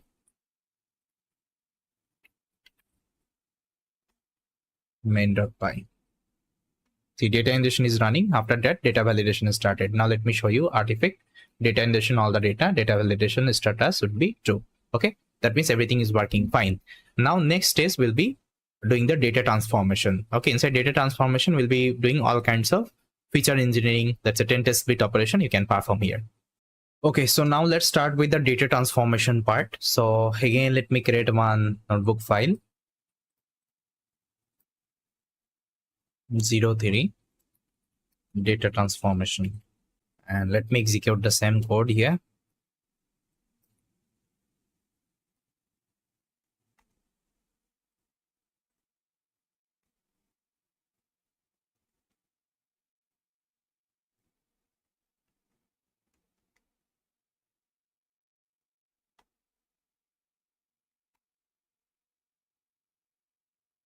Now I'm inside my project working directory. First thing, let's update the config.yaml. So this is my data transformation configuration. Okay, so it will create a data transformation folder. Inside that, I will keep all of the transformation artifact. Okay, and this is my data. From here, I'll be reading the data. Okay, data path. Now let me save and let me create the entity as of now. So this is your entity. I'm returning these two paths only. Then after that, I have to create the configuration manager. I think you already know. So this is the configuration manager. Configuration manager reading all the YAML file, and this is the get data transformation configuration, and this is the return type. Okay, I'm returning the root directory as well as the data path. That's it. Now let's create the component. So this is my component. So see, here we'll be only performing the data 10 test split, okay, operation. But here, see, here I already added. You can add different data transformation techniques such as scalar, PCA. You can also perform different kinds of EDA, okay, in the machine learning lifecycle. Okay, so here I'm only adding 10 test split because this is a already clean up data. Okay, so because see, this is the demo I'm showing you. This is the template I'm giving you. Now you can add anything, whatever, let's say, you know, inside machine learning, whatever, let's say, pre-processing, whatever, feature engineering, EDA is required, everything you can perform here. You just need to create different functions for this. That's it. Okay, see here what I'm doing, I'm only taking the data and performing the 10 test split operation. Then I'm saving as a CSV file, okay, inside my data transformation. That's it. Now let me execute, and after that let me create the pipeline. So this is my pipeline. Okay, so this will execute my 10 test split. Now if I show you, see, 10 data transformation is created. Inside that, training CSV as well as the testing CSV is available. Okay, so yes, this is the transformation. Now let's try to convert this code as our modular coding. So to convert this thing as our modular coding, so first of all, I think remember we have to update the entity. So let's update the entity.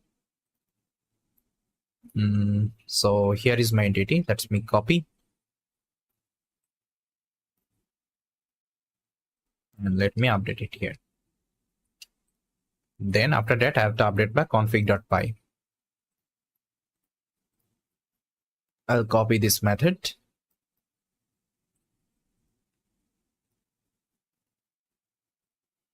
And let me update it here. I also need to import this data transformation config from the entity. I think it's missing. No. Now what I have to do, I have to write the component. So let me open the component. So data transformation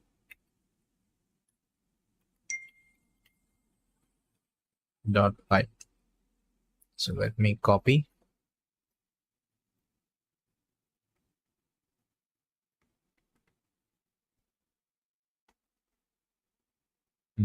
That's it. So let me import this as well.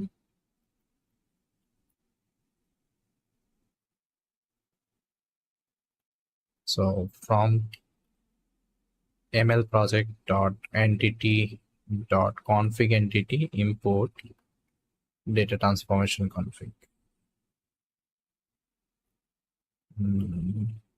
I need anything else? No, fine.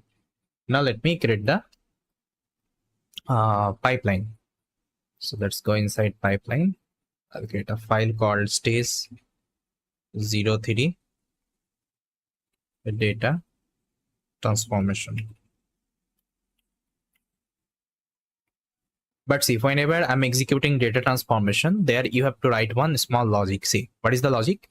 First of all, you can see I have imported all the library, and this is the class I've prepared, and this is my main code. Okay, see what you have to do. First of all, you have to open that status.txt file, which is available inside my validation. I think you remember. So inside validation, this is the status.txt. And whenever status is true, that means my data is in correct format. That means there is no issue with my data. That means I can start with the next stage, right? My data transformation model trainer and all. So that is what actually I'm doing. I'm extracting the status and I'm checking if status is true, then I'll be running the pipeline. Okay. Otherwise, I'll raise the exception to the user. Your data schema is not valid. Okay. So this is one small layer of verification you have to do. Okay. Before executing the next pipeline. Got it? So yes. So this is what we have to do. Now let's call this thing in our endpoint. So this is my endpoint. So let me import transformation pipeline and let me call the function. Data transformation, I'm calling the main function from the data transformation training pipeline. Now let me check whether everything is working or not. I'll remove the artifact. Now let me execute the program. See, execution is complete. Now let me check. See, data ingestion done, validation done, and transformation done. And this is my test CSV and train CSV. Okay. Yes. Now the next stage will be doing the model trainer part. Okay, so guys, now let's start with our model trainer. So first of all, let me create a one Jupyter notebook. I'm going to name it as 04 model trainer.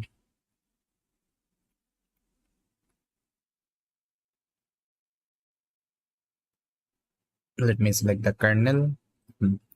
Now I'm going to execute the similar code.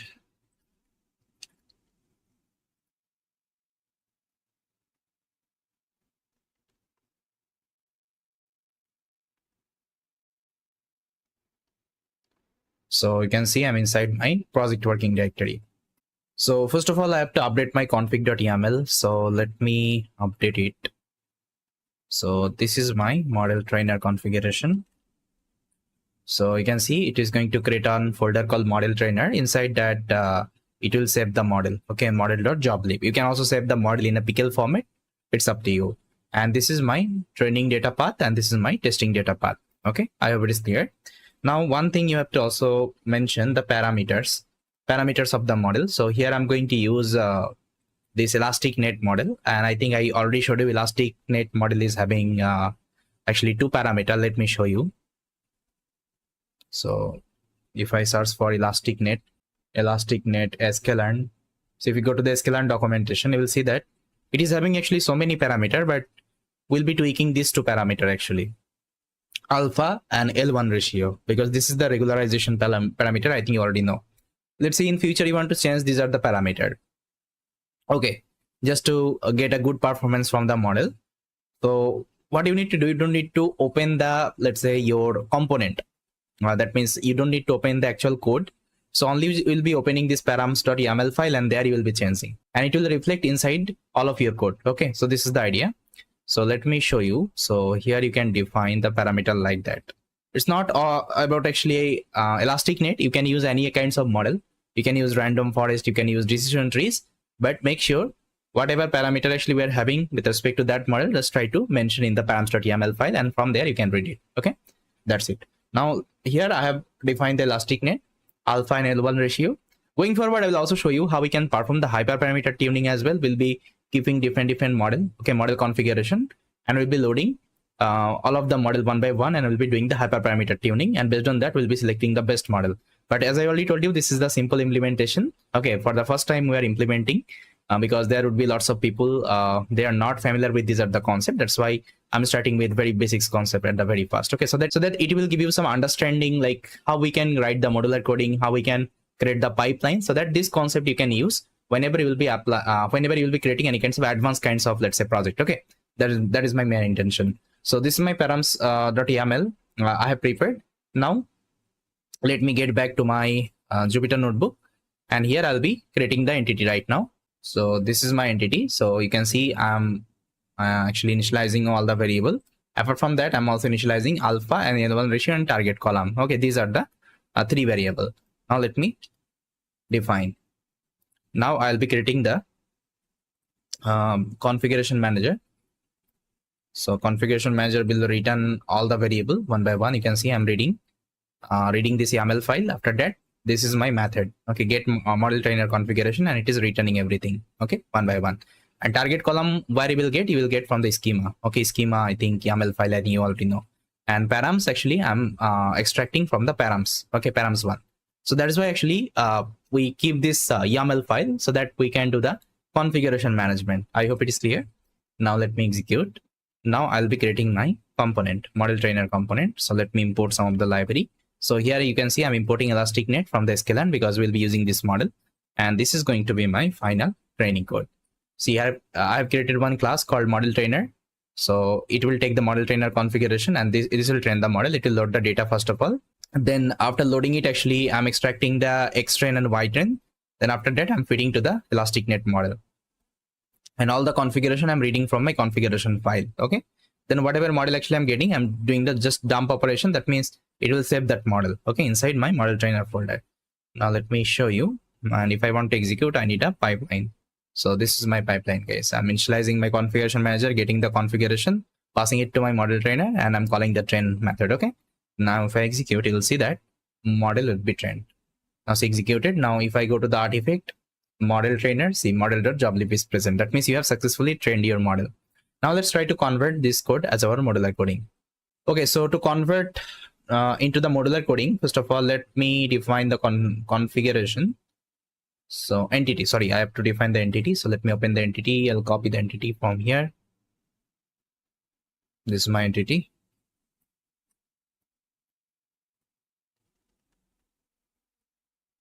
Then after that, I also need to prepare my configuration manager. Let me copy this method. And I'll open up my configuration.py, and after data transformation, I'll add it. Now I also need to import this model trainer config.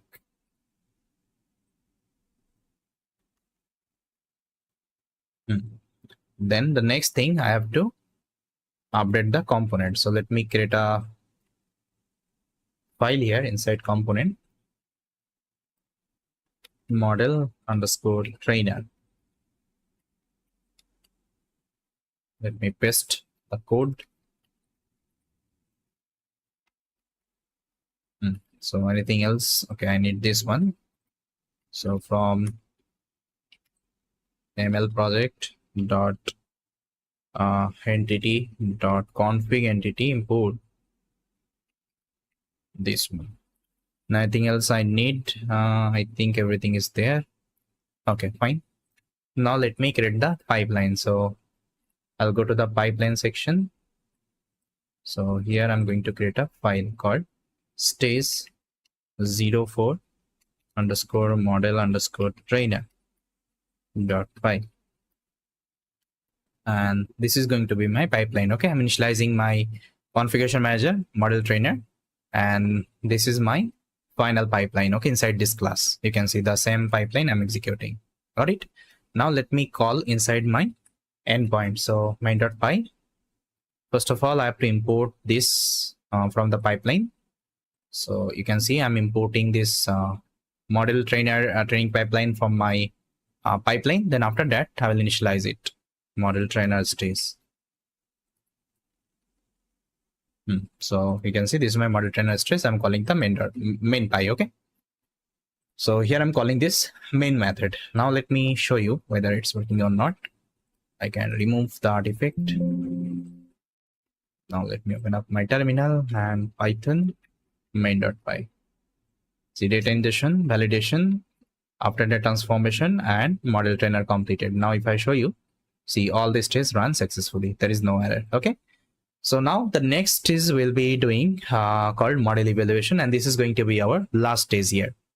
Okay, so now let's start with our model evaluation. So let me create another file inside resource folder.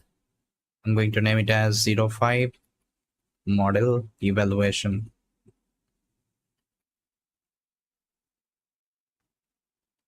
Okay, so select the kernel and let's execute the same code.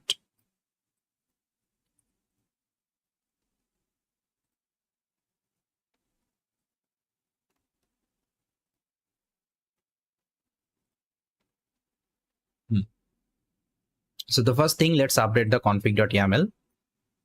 So this is my model evaluation config. Okay, it will create a folder called model evaluation, and inside that it will save the metrics. Okay, you can see the metrics actually will be getting the accuracy score. Okay, will be saving inside this metrics of this one. And apart from that, this is my test directory because I need the testing data to perform the evaluation. And this is my model path. Okay, like the current model we have trained. Now let me create the entity. So this is my entity. You can see I'm initializing all the variable as well as the target column. Then let's create the configuration manager. So this is my entire configuration manager. You can see only this part will change. Okay, it will return these are the variable. After that, I will create my component. So here I'll be calculating actually mean squared error, mean absolute error, and R2 score, because this is a regression problem statement. Okay, so you can see this is the code. So here I've created a function separately called evaluation matrices. It will take the actual value as well as the predicted value. Based on that, it will calculate RMSE, ME, and R2, and it will return. And you can see it will save the result inside this method. So it will load the test data, load the model. After that, actually, it will do the prediction, and it will pass inside this method, that means evaluation matrix method, and it will return you this score. And this score actually will be saving as a JSON. And how to save as a JSON? Because I think you remember inside utility we created one method called save JSON. I think you remember. So this is what actually we have imported. I think you can see here. So save JSON. Okay, we have imported from the utility itself. So now let me execute. Now let's run the pipeline also. So see, it has done. Now if I open the model evaluation, this is the metric, guys, I got. Okay, so this is the RMSE, ME, and this is the R2 score. And again, I'm telling you guys here, I'm not trying to gain the good accuracy. Okay, I'm creating the pipeline. Later on, we'll be learning how we can perform the different kinds of feature engineering, different kinds of EDA. Based on that, we can get a good model. Okay, great. Now I think this is done. Now let's try to convert this notebook as our modular coding. Okay, so for this, what I will do, I will first of all copy the entity inside my config entity. So let me open. So I'll copy the entity.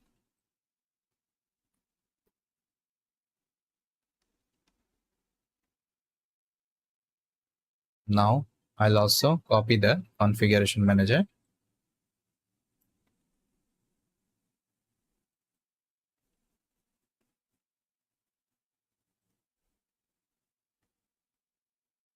Let me import this as well.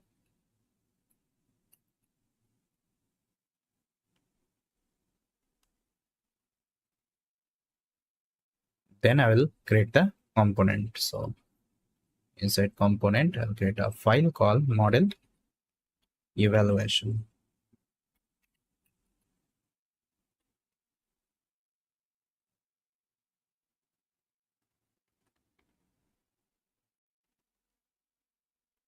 So I need to import this save JSON and path as well as this model evaluation config. So let me import. So from mlproject.utils.common import this save JSON. Then I need from mlproject.entity.config entity. Okay, import this model evaluation config. Then I also need the path. So from pathlib import path. Okay, now I think it is done. I don't think anything else. Yeah, fine. Now let me create the pipeline. Okay, so for pipeline, I will open this folder. Now let me create a file called stage05 model evaluation.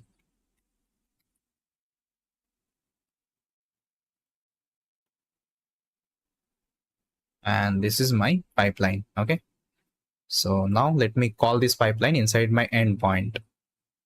So I'll open up my main.py. First of all, let me import.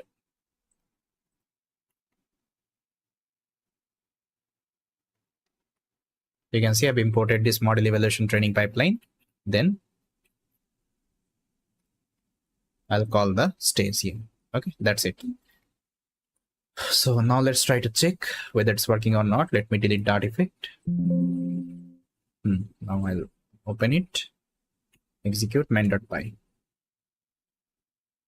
Okay, execution done. Now if I show you my artifact, see model trainer, model evaluation, and matrix is done. Okay, that means everything is there. So we have successfully completed all the stages.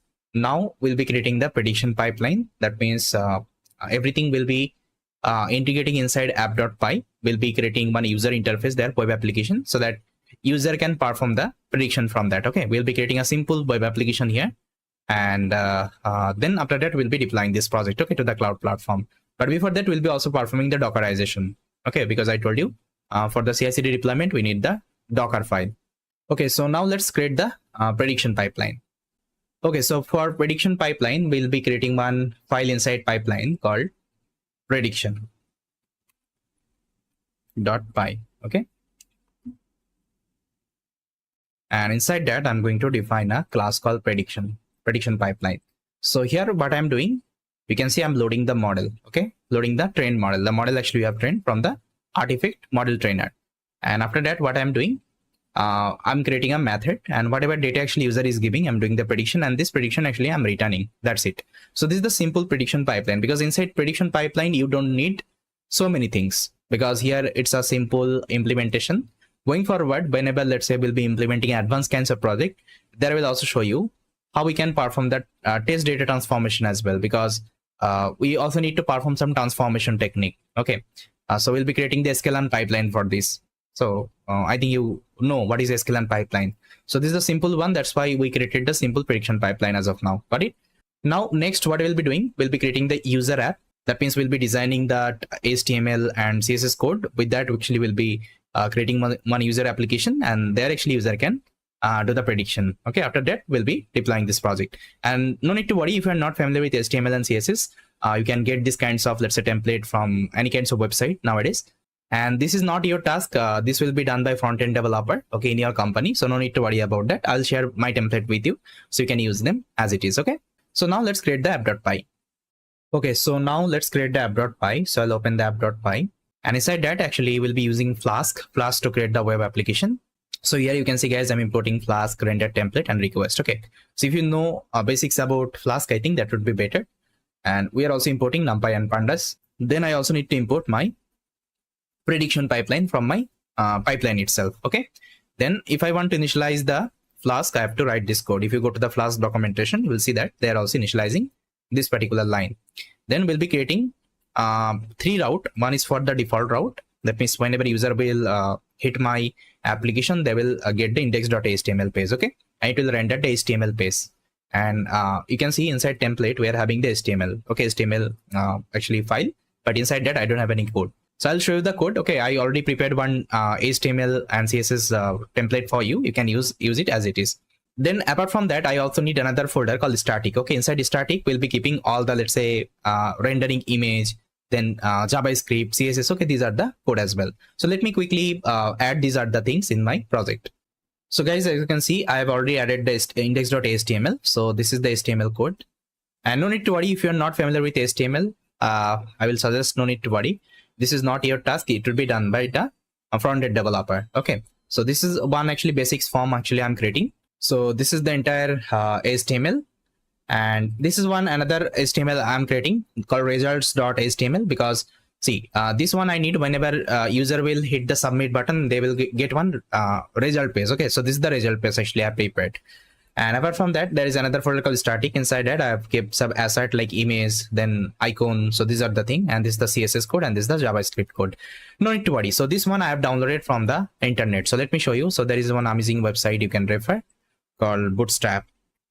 So Bootstrap will give you all kinds of actually HTML and CSS kinds of template. Okay, so you can see if you can go to the example section, you will have all kinds of form. Okay, so you can choose any of them and you can download as it is. Apart from that, there are so many form. You can just simply search like HTML form template download free. You will get different website. You can also download it, and based on that you can do the customization. Okay, so I'll share my template with you so you can use it in your every project. If you're getting this kinds of machine learning project, you can use it as it is. Okay, and the change you can do the title. Then if you want to change the form and all, you can change it here also. Let's say this is the form. Now I'm taking all the, let's say, input: fixed acidity, volatile acidity, citric acid, residual sugar. Okay, these are the form you can change here. Okay, you can change the name. Got it? So if you have at least basics knowledge about HTML, like how we can at least change the variable, so you will be able to use the HTML code. That's it.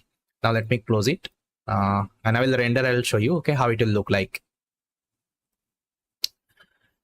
So so first of all, I will create a training route here. So whenever, let's say, user will give the slash train, okay, so it will start the training. And for training, actually what I'm doing, I'm using voice.system command. Inside that, you can see I'm executing python main.py. Python main.py is a command, I think you know. And if you want to execute any command inside Python, you can use voice.system. Okay, then once training is done, it will give you training successful. So then we'll be doing the prediction as well. So this is the prediction route I have created. Okay, entire prediction route. So here I'm taking all the input from the form. Okay, you can see request.form, like fixed acidity, volatile acidity. Okay, so you can see here inside index.html. So here is the input I'm taking. So fixed acidity. So this is a form, actually. You can see form. Okay, this is a form. So from here, actually, I'm taking the input from the user. And once I have all the data, what I'm doing, I'm creating one list. You can see with all the features. Then after that, I'm reshaping it. Then I'm doing the prediction. And whatever prediction actually I'm getting, I'm rendering in my result.html. That's it. And if some exception is going on, it will throw the exception. Otherwise, it will render the index.html page. And now if I want to show you my application, so you have to execute this command. So here I'm running. So here I'm running my application localhost port number 8080. And here you can also mention debug is equal to true. Okay, that means if you change anything, it will automatically reflect in your code. This line I don't need. Okay, now let me execute and let me show you the app, how it will look like. So let me clear. Make sure first of all you train the model. Okay, model should be present inside the artifact, otherwise you won't be able to do the prediction. So for me, I already have the model, so I'll just write python app.py. Now give the allow permission. Now see your application is running. Open the Google Chrome and search for localhost port number 8080. See, this is the application. Okay, this is the web app I have created. It's a simple web app. Find quality prediction, a quality checking web app. You can change the title also from the HTML page. Now here you can pass the value. Let's say I will give any value you can give. As of now, let's give some dummy value. Okay, you can check the data and you can give the value. Okay, with respect to that. Just for quick purpose, I'm giving some dummy value here. Now let me do the prediction.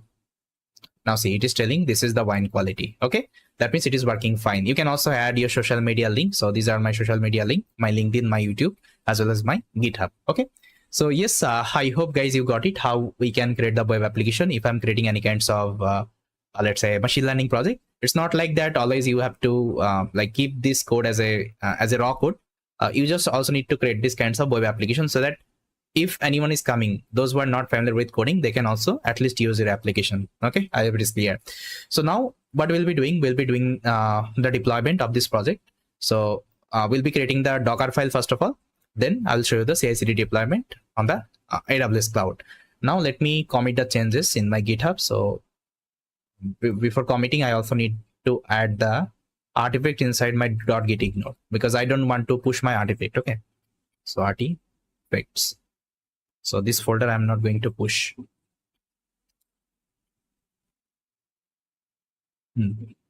Now let me commit the changes.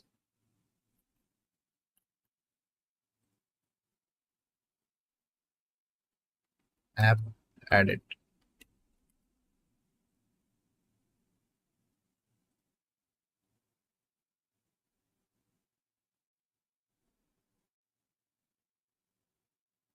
Okay, done. Now if I go to my GitHub and refresh the page, you'll see that everything is up to date right now. Okay, now let's create a Docker file and let's do the deployment. Okay, so to create a Docker file, just try to first of all create a file here. So I'll name it as Docker file. So make sure you are giving the similar name, otherwise it won't be working. D should be capital. Now you'll get the Docker icon here. Okay, once you have created this file, and there won't be any kinds of extension. Now inside that you have to mention the Docker command. So these are the command you have to mention. So first of all, here I'm taking one Python image actually, because I think you remember we are using Python 3.8 right environment. So that's why I'm taking one Python 3.8 Slim Buster image. If you have basics knowledge about Docker, it would be better. Otherwise, I know that you will be getting confused, but as of now, just try to remember. This is the Docker command actually I need if I want to Dockerize the entire source code. Okay, that means it will Dockerize the entire source code and this Docker image actually will be using for the deployment. Okay, this is the idea. Now I'm creating a directory called app. Inside that I'm copying all of my source code and I'm doing the requirement installation, and then I'm executing my app.py. Okay, that's it. And it would be running inside Linux environment. That's why you have to give the Python 3 command. Okay, so this is the simple Docker file. Now let's start the deployment. For this, definitely you should have a AWS account. If you don't have the account, just try to create one account. Okay guys, so now we'll start the deployment, and here you can see I have already added the deployment steps, like what are the things we're gonna perform. You can see first of all I have to log into the AWS console, create the IAM user. Okay, then this is the deployment actually description. Like first of all we'll be building the Docker image of our entire source code, then we'll be pushing this image to the ECR. So here we'll be using some services from the AWS. One services we'll be using called ECR, that means Elastic Container Registry. So here you can push any kinds of Docker image. So this is the alternative of the Docker Hub. I think you know Docker Hub. Okay, there you can also store the Docker image. Then we'll be launching the EC2 machine. EC2 is a virtual machine, virtual computer. Then we'll be pulling this ECR image to the EC2 machine. Then we'll be running that image to the EC2 machine. Okay, then we'll be doing some port mapping. Then we'll be able to access the application. And this is the policy I have to give. Okay, whenever we'll be creating the IAM user. So you can see all these steps actually I have written down here. So we'll be following these are the step one by one.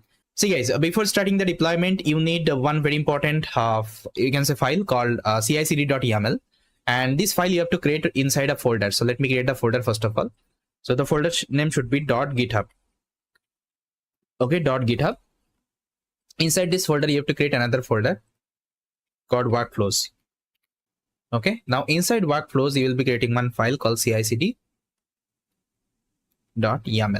So this YAML file will help us to do the deployment. Okay, it will execute all the automated command, because here we'll be using GitHub Action, okay, as our CI/CD tool. And for this we need this file actually, and the folder structure should be like that. First of all, .github, inside that workflows, inside that cicd.yaml, and these are the command you have to mention here. And now you can ask me where I got this command. Just simply search on internet how to do the CI/CD deployment with GitHub Action AWS. You will get this cicd.yaml file, okay, from the GitHub site, and you can copy paste the same thing and you can do some modification. So what I did some modification here, and rest of the things I keep it same. So it will perform the continuous integration, then continuous delivery, as well as the continuous deployment. Okay, I'll tell you what will happen whenever we'll be doing the deployment. As of now, just try to remember this is the thing you have to do. Now you have to mention the port here. I think you remember we are running our application in port number 8080. That's why we have given port number 8080. If you are using any other port, you have to change the port number here. Okay. Yes. Now, see, before starting the deployment, guys, first of all, I will tell you what is CI/CD deployment exactly. For this, I already recorded one video previously. I'll add this video part in this video. This will give you the entire understanding what is CI/CD deployment and why we need it exactly. Okay. Then after that, we'll be starting the deployment. So guys, as I already told you, here we'll be doing something called CI/CD deployment, right? And I already told you what is CI/CD full form. It's continuous integration, continuous delivery, or deployment, right? So inside continuous integration, continuous delivery, what happens? Let's say you are the developer. Okay, let's say you are the developer. So what is your task? Your task is to develop a project in the development, let's say, environment. So development environment means like your local system. Let's say you are using your laptop or computer. That's a local computer. Okay, local computer. Fine. Then what we are doing, I think you remember, we are committing this code to the GitHub, right? We are doing the code management. I think you remember. That means whenever I was adding some new feature, I was pushing this code to the GitHub. Yes or no? Okay, with the help of Git client, we are pushing the code in the GitHub server. Now what happens actually, let's say after deployment. So this is called actually development server, or I can write this is actually development environment. Okay, development environment. So after implementing this project, what we have to do, we have to deploy this project, yes or no? Let's say somehow you have deployed this project on the AWS cloud. Let's say this is your AWS cloud. Fine. So let's say you have deployed this project to the AWS cloud. Manually you just created a, let's say, instance there. You just took a machine there, a EC2 machine, and you manually deployed this project. Now it will give you some endpoint. Okay, endpoint. So with the help of this endpoint, any of the user can access your application. Now let's say after 4 months or let's say 6 months, you want to add some more features in this, let's say, application. Let's say you are deploying medical chatbot. The medical chatbot we implemented, I think you remember, right? Let's say you want to add some more data, you want to add some more knowledge base, and you want to add some more features in this application. Then what you have to do, you have to again develop this, let's say, features in your code. Then what you will be doing, again, you will be deploying this application to the AWS cloud. Now just try to see, whenever you are deploying the project for the second time, let's say this is the first time you have deployed, then you are trying to deploy for the second time, then what you have to do, first of all, you have to stop this application in the AWS. Okay, stop this application, then you will be uploading your updated code. Then this code will reflect to the endpoint, then user will be able to access that. Now let's say in between, whenever you stop this AWS server, let's say your application, let's say it took 3 hours. It took 3 hours to change the entire source code. That means change the entire features, okay, of your application. So what will happen? 3 hours user won't be able to access your application. So they will come your website and they will see server error. Okay, server error actually they will get. So if user is getting this kinds of experience, so definitely it would be a negative, let's say, effect, okay, on your application. So next time actually they are not going to use your application. Yes or no? Let's say if ChatGPT is down for the let's say 3 hours, definitely people will move to the Google Bard or any other, let's say, software, whatever actually we are having. Okay, so now see, ChatGPT is also updating their, let's say, application day by day. But did you ever observe this server is down? No, you are not seeing this server is down, but still they're able to make the changes in their application. How? Because they are following something called CI/CD approach, continuous integration, continuous delivery. That means this application is keep on running, but in the backend they're pushing their source code, they're pushing their, let's say, new features, and this feature is automatically getting updated. Okay, so this is called actually CI/CD. That means you are not going to deploy this application manually. Instead of that, what you have to do, you have to follow the CI/CD. That means what will happen? Let's say you have changed something in your code, you will push the code to the GitHub. Okay, GitHub will automatically, let's say, deploy your code to the AWS cloud. It will automatically push your code to the AWS cloud, and your endpoint would be automatically updated. Okay, automatically updated, so that if user is using your application, okay, they won't be feeling any kinds of, let's say, server down issue. Okay, server down issue actually they won't be feeling. Got it? So this is what actually we have to do. That means we'll be creating the entire pipeline, entire, let's say, CI/CD pipeline. So we'll be just pushing the code in our GitHub, and GitHub will automatically trigger this action, and my code will update it to the AWS cloud, and AWS will update the endpoint. Okay, now see, the automated process we'll be doing. Now whenever we'll let's say push our code to the GitHub, GitHub will automatically trigger. How it will trigger? For this you have to use some CI/CD tool. Okay, CI/CD tool, CI/CD automation tool. So here there are different kinds of CI/CD tool. So the first tool you can use something called GitHub Action. Okay, GitHub Action you can use. Then you can use something called Jenkins. Okay, Jenkins. Then you can use something called Circle CI. Circle CI. So these actually 3 famous tools actually we are having in the market right now. So people are using more this GitHub Action, because GitHub Action you don't need to set up anything. It is already set up everything in the GitHub. But if you're using Jenkins and Circle CI, you have to set up this server manually. Okay, so here we'll be using GitHub Action because it is already inbuilt with the GitHub. We don't need to set up anything. Going forward, I will also show you how we can, let's say, use Jenkins, Circle CI. These are the services as well. Fine. So yes, guys, this is the complete high-level architecture of our deployment. So guys, I think you saw what is CI/CD deployment and why it is required. And now let's start the deployment. But before that, let me give you some high-level walkthrough of this file. See, inside continuous integration, I'm not doing anything. I'm just only doing the echo operation. But going forward, if you are running any test cases, you can execute the test cases inside continuous integration. Inside continuous delivery, I'm just authenticating with my AWS account with the help of AWS access key and secret key. I'll tell you how we get it. And after that, what I'm doing, I'm building my Docker image. Okay, with the help of Dockerfile. It will build the entire Docker image, then it will push this Docker image to the ECR repository. Okay, then inside continuous deployment, I'm again you can say authenticating with my AWS account with the help of this credential.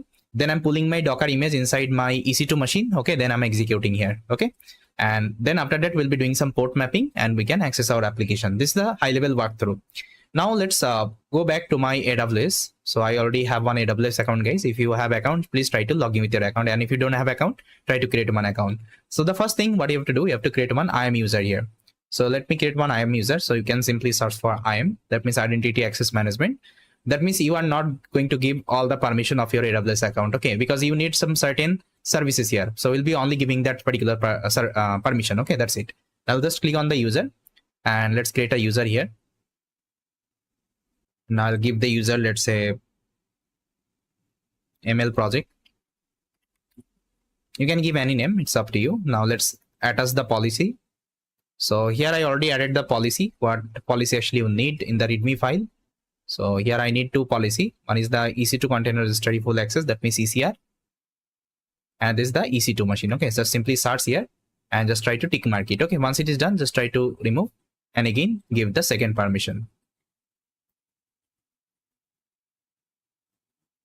So search here and try to give the permission and simply click on the next.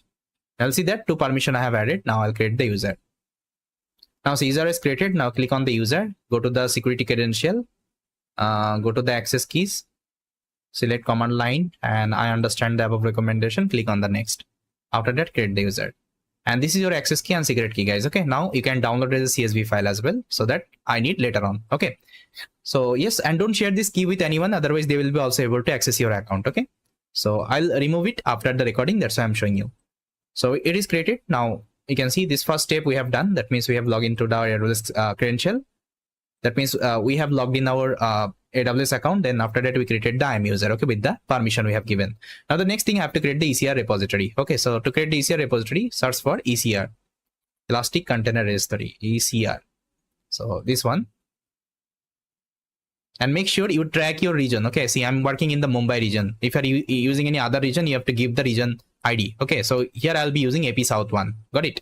So create the repository. So you can give any name. Let's say I'll give ML project. Keep it everything default, no need to change anything. Create the user simply. Okay, and copy this URI and save it somewhere because I need it later on. So let's say I will save it here as of now. Okay, now the next thing, I have to create a EC2 machine. Okay, Ubuntu machine I have to create. So for this, here you can search EC2. That means virtual machine, EC2 instance. So simply just click on launch instance, give the name, let's say ML machine. You can give anything, it's up to you. Select the Ubuntu. Then after that, you can select the instance type. Let's at least take 8 GB memory, guys. Okay, 8 GB memory you have to take. So let's take T2 large, and after that, select the key value here. If you don't have a key value, you can also create. Let's create ML project. So this key value here you need. Let's say if you want to access your machine with the help of any third party, let's say a tool, let's say Mobile Stream or Putty, that time actually you need it. But here I'm not going to use third party tool. I'm going to directly launch the like AWS CLI. Okay, from there actually we can access our machine. I'll tell you how to do it. Then after that, select these two options, HTTP and HTTP, and select the configuration storage. At least take 30 GB. After that, let's launch the instance. So click on the view instance. Now it should be running. Just refresh here. The status should be running. Now guys, you can see my status is running. That means my machine is running. Now click on the machine ID and click on the connect button and simply connect. Okay, it will open a new window and there you will get one black terminal. And this is your production server.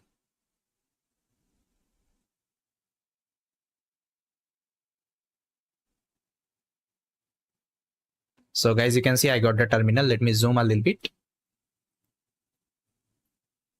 Now let me clear.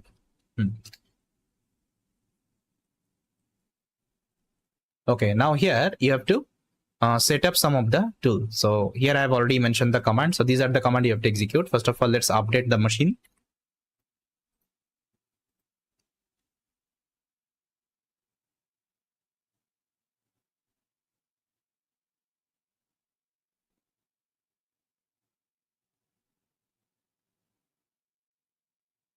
Okay, then so need to update the apt-get update.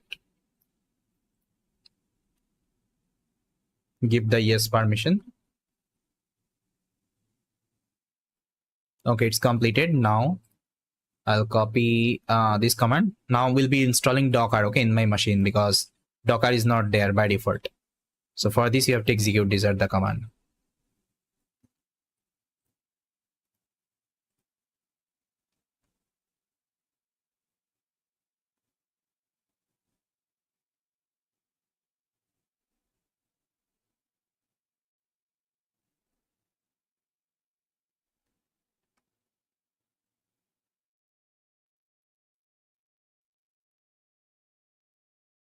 Okay, so next command. Now I think the last command we have to execute. So these are the Linux command. Now it's done. Now if you want to test whether Docker is running or not, just write docker ---- version. So it will show you the version. Okay, if showing the version, that means Docker is running successfully. Okay. Now the next thing will be configuring this EC2 as our self-hosted runner. That means we'll be connecting our GitHub with our AWS. Okay, that means whatever, let's say, commit will be doing in my GitHub, okay, it will automatically let's say push to my AWS cloud. Okay, for this, what I will do, I will open up my GitHub repo. Make sure you are using your repository, not my repository. Click on the settings. Now here you will see one option called action. Now runner. Now here you will see self-hosted runner. Just try to click here. Select the Linux machine and you have to execute. These are the command. Okay, till configure. So let's copy one by one and let me execute here.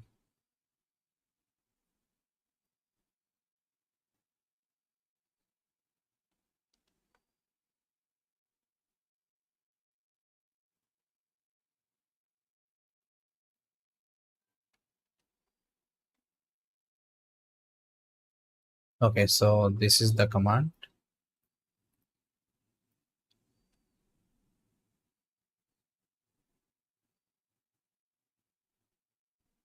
Now I'll go to the configure and copy this command and let me execute.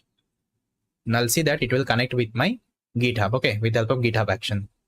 Now see authenticating GitHub. Now it is asking for the name of the runner group. I won't be giving anything. Just press enter. That is asking enter the name of the runner. You have to give self -hosted. Okay, make sure you're giving the same name, otherwise it won't be working. Now it is asking for the label. I'll skip it, press enter. Then again I'll press enter. Okay, now press enter. Now see, it is done. Now let's connect the GitHub. So for this, let's copy the last command and let me execute.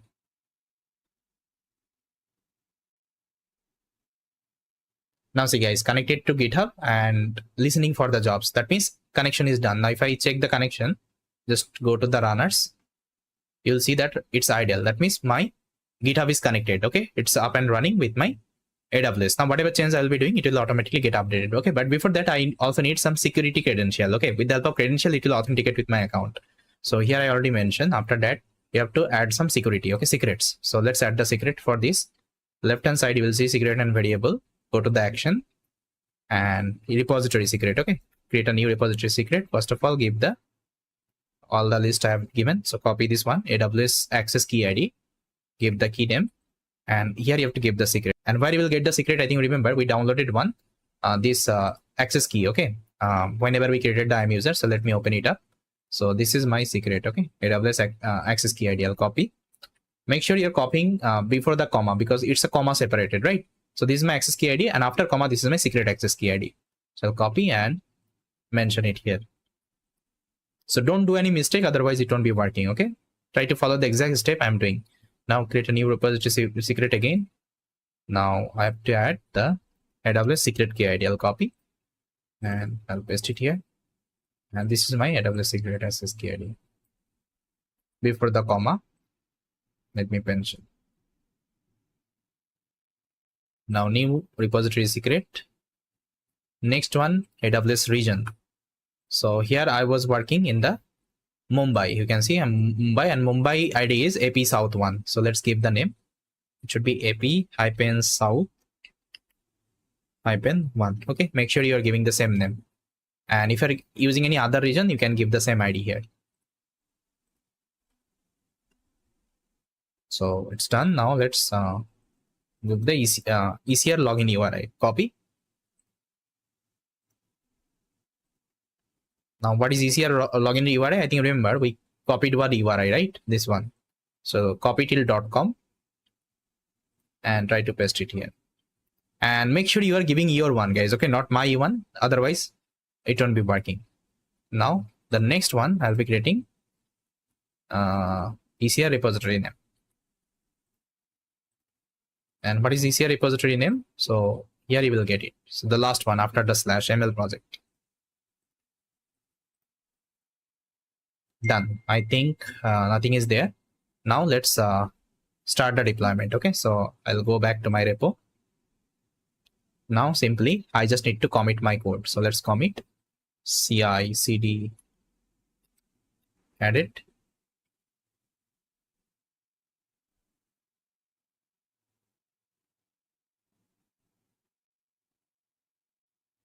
Okay, done. Now if I go back to my GitHub and refresh here, you'll see that your action would be running. Okay, there is a yellow mark. Now go to the action and CCITG is added. It's running. Now see, continuous integration is running. Continuous integration is already done because here I was doing the echo operation. Now continuous delivery is running.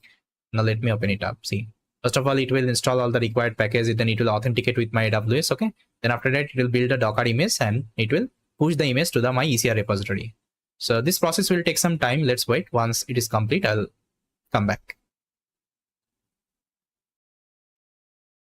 So guys, as you can see, my delivery is completed. Now, if you go to the ECR, you'll see the image actually it has pushed. So let me show you. If I go to the Elastic Container Registry, see, this is my ECR has been created. Now inside that, this image has been updated. Okay. Now the next stage is running continuous deployment. So what will happen now? It will again authenticate with my AWS cloud. It will pull the image from my ECR and it will run in my EC2 machine. Okay. So guys, as you can see, my continuous deployment is also completed. Now what I will do, I will get back. And here you will see one public IP address. Just try to copy and just paste here and see if I execute. See, it won't be working because I have to set my port. Okay, because my application running port number 8080. Okay, so how to set this port? For this, just go to the security and here we will get one option called security groups. Then click on this edit endbound rules. Select this custom TCP. I have to add the rules. Then I have to select the custom TCP and port number 8080. Give the 000 and save the rules. Okay, once it is done, get back to the instance. Now copy the public IP address again and try to paste here and give the port number 8080. Okay, now it should work. See guys, my application is running. Now what you have to do guys, first of all, you have to train the model. I think you know. So to train the model, give the /train.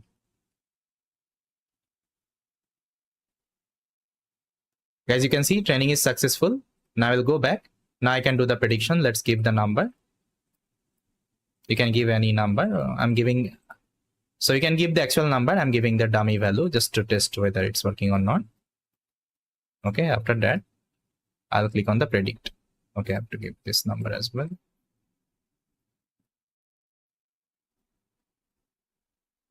You can see this is the quality of the wine. Okay, that means everything is working fine. Now let me show you how we can destroy all these instance you have created. Let me show you the termination. Otherwise, it will charge you. Okay, if you keep on running this. So for this, first of all, I will stop the instance.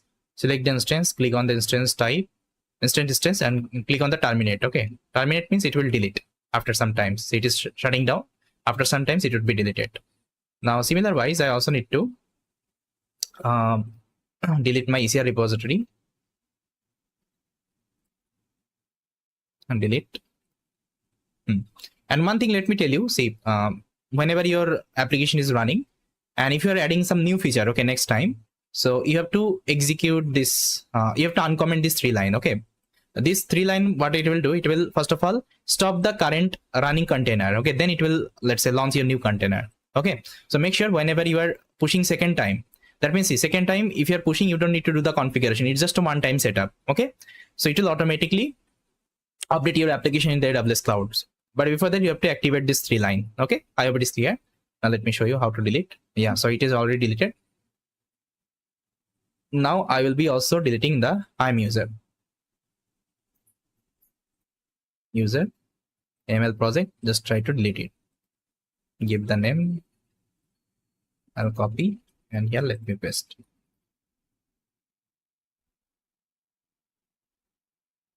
Okay, see, everything is deleted. Yeah, so guys, yes, that's how actually, so yes guys, that's how actually we can do the CI/CD deployment. See, next machine learning project implementation, we'll be learning some advanced topic. So there actually I'll show you how we can use different kinds of MLOps tool as well. So yes guys, this is all from my side. I hope you liked it. If you like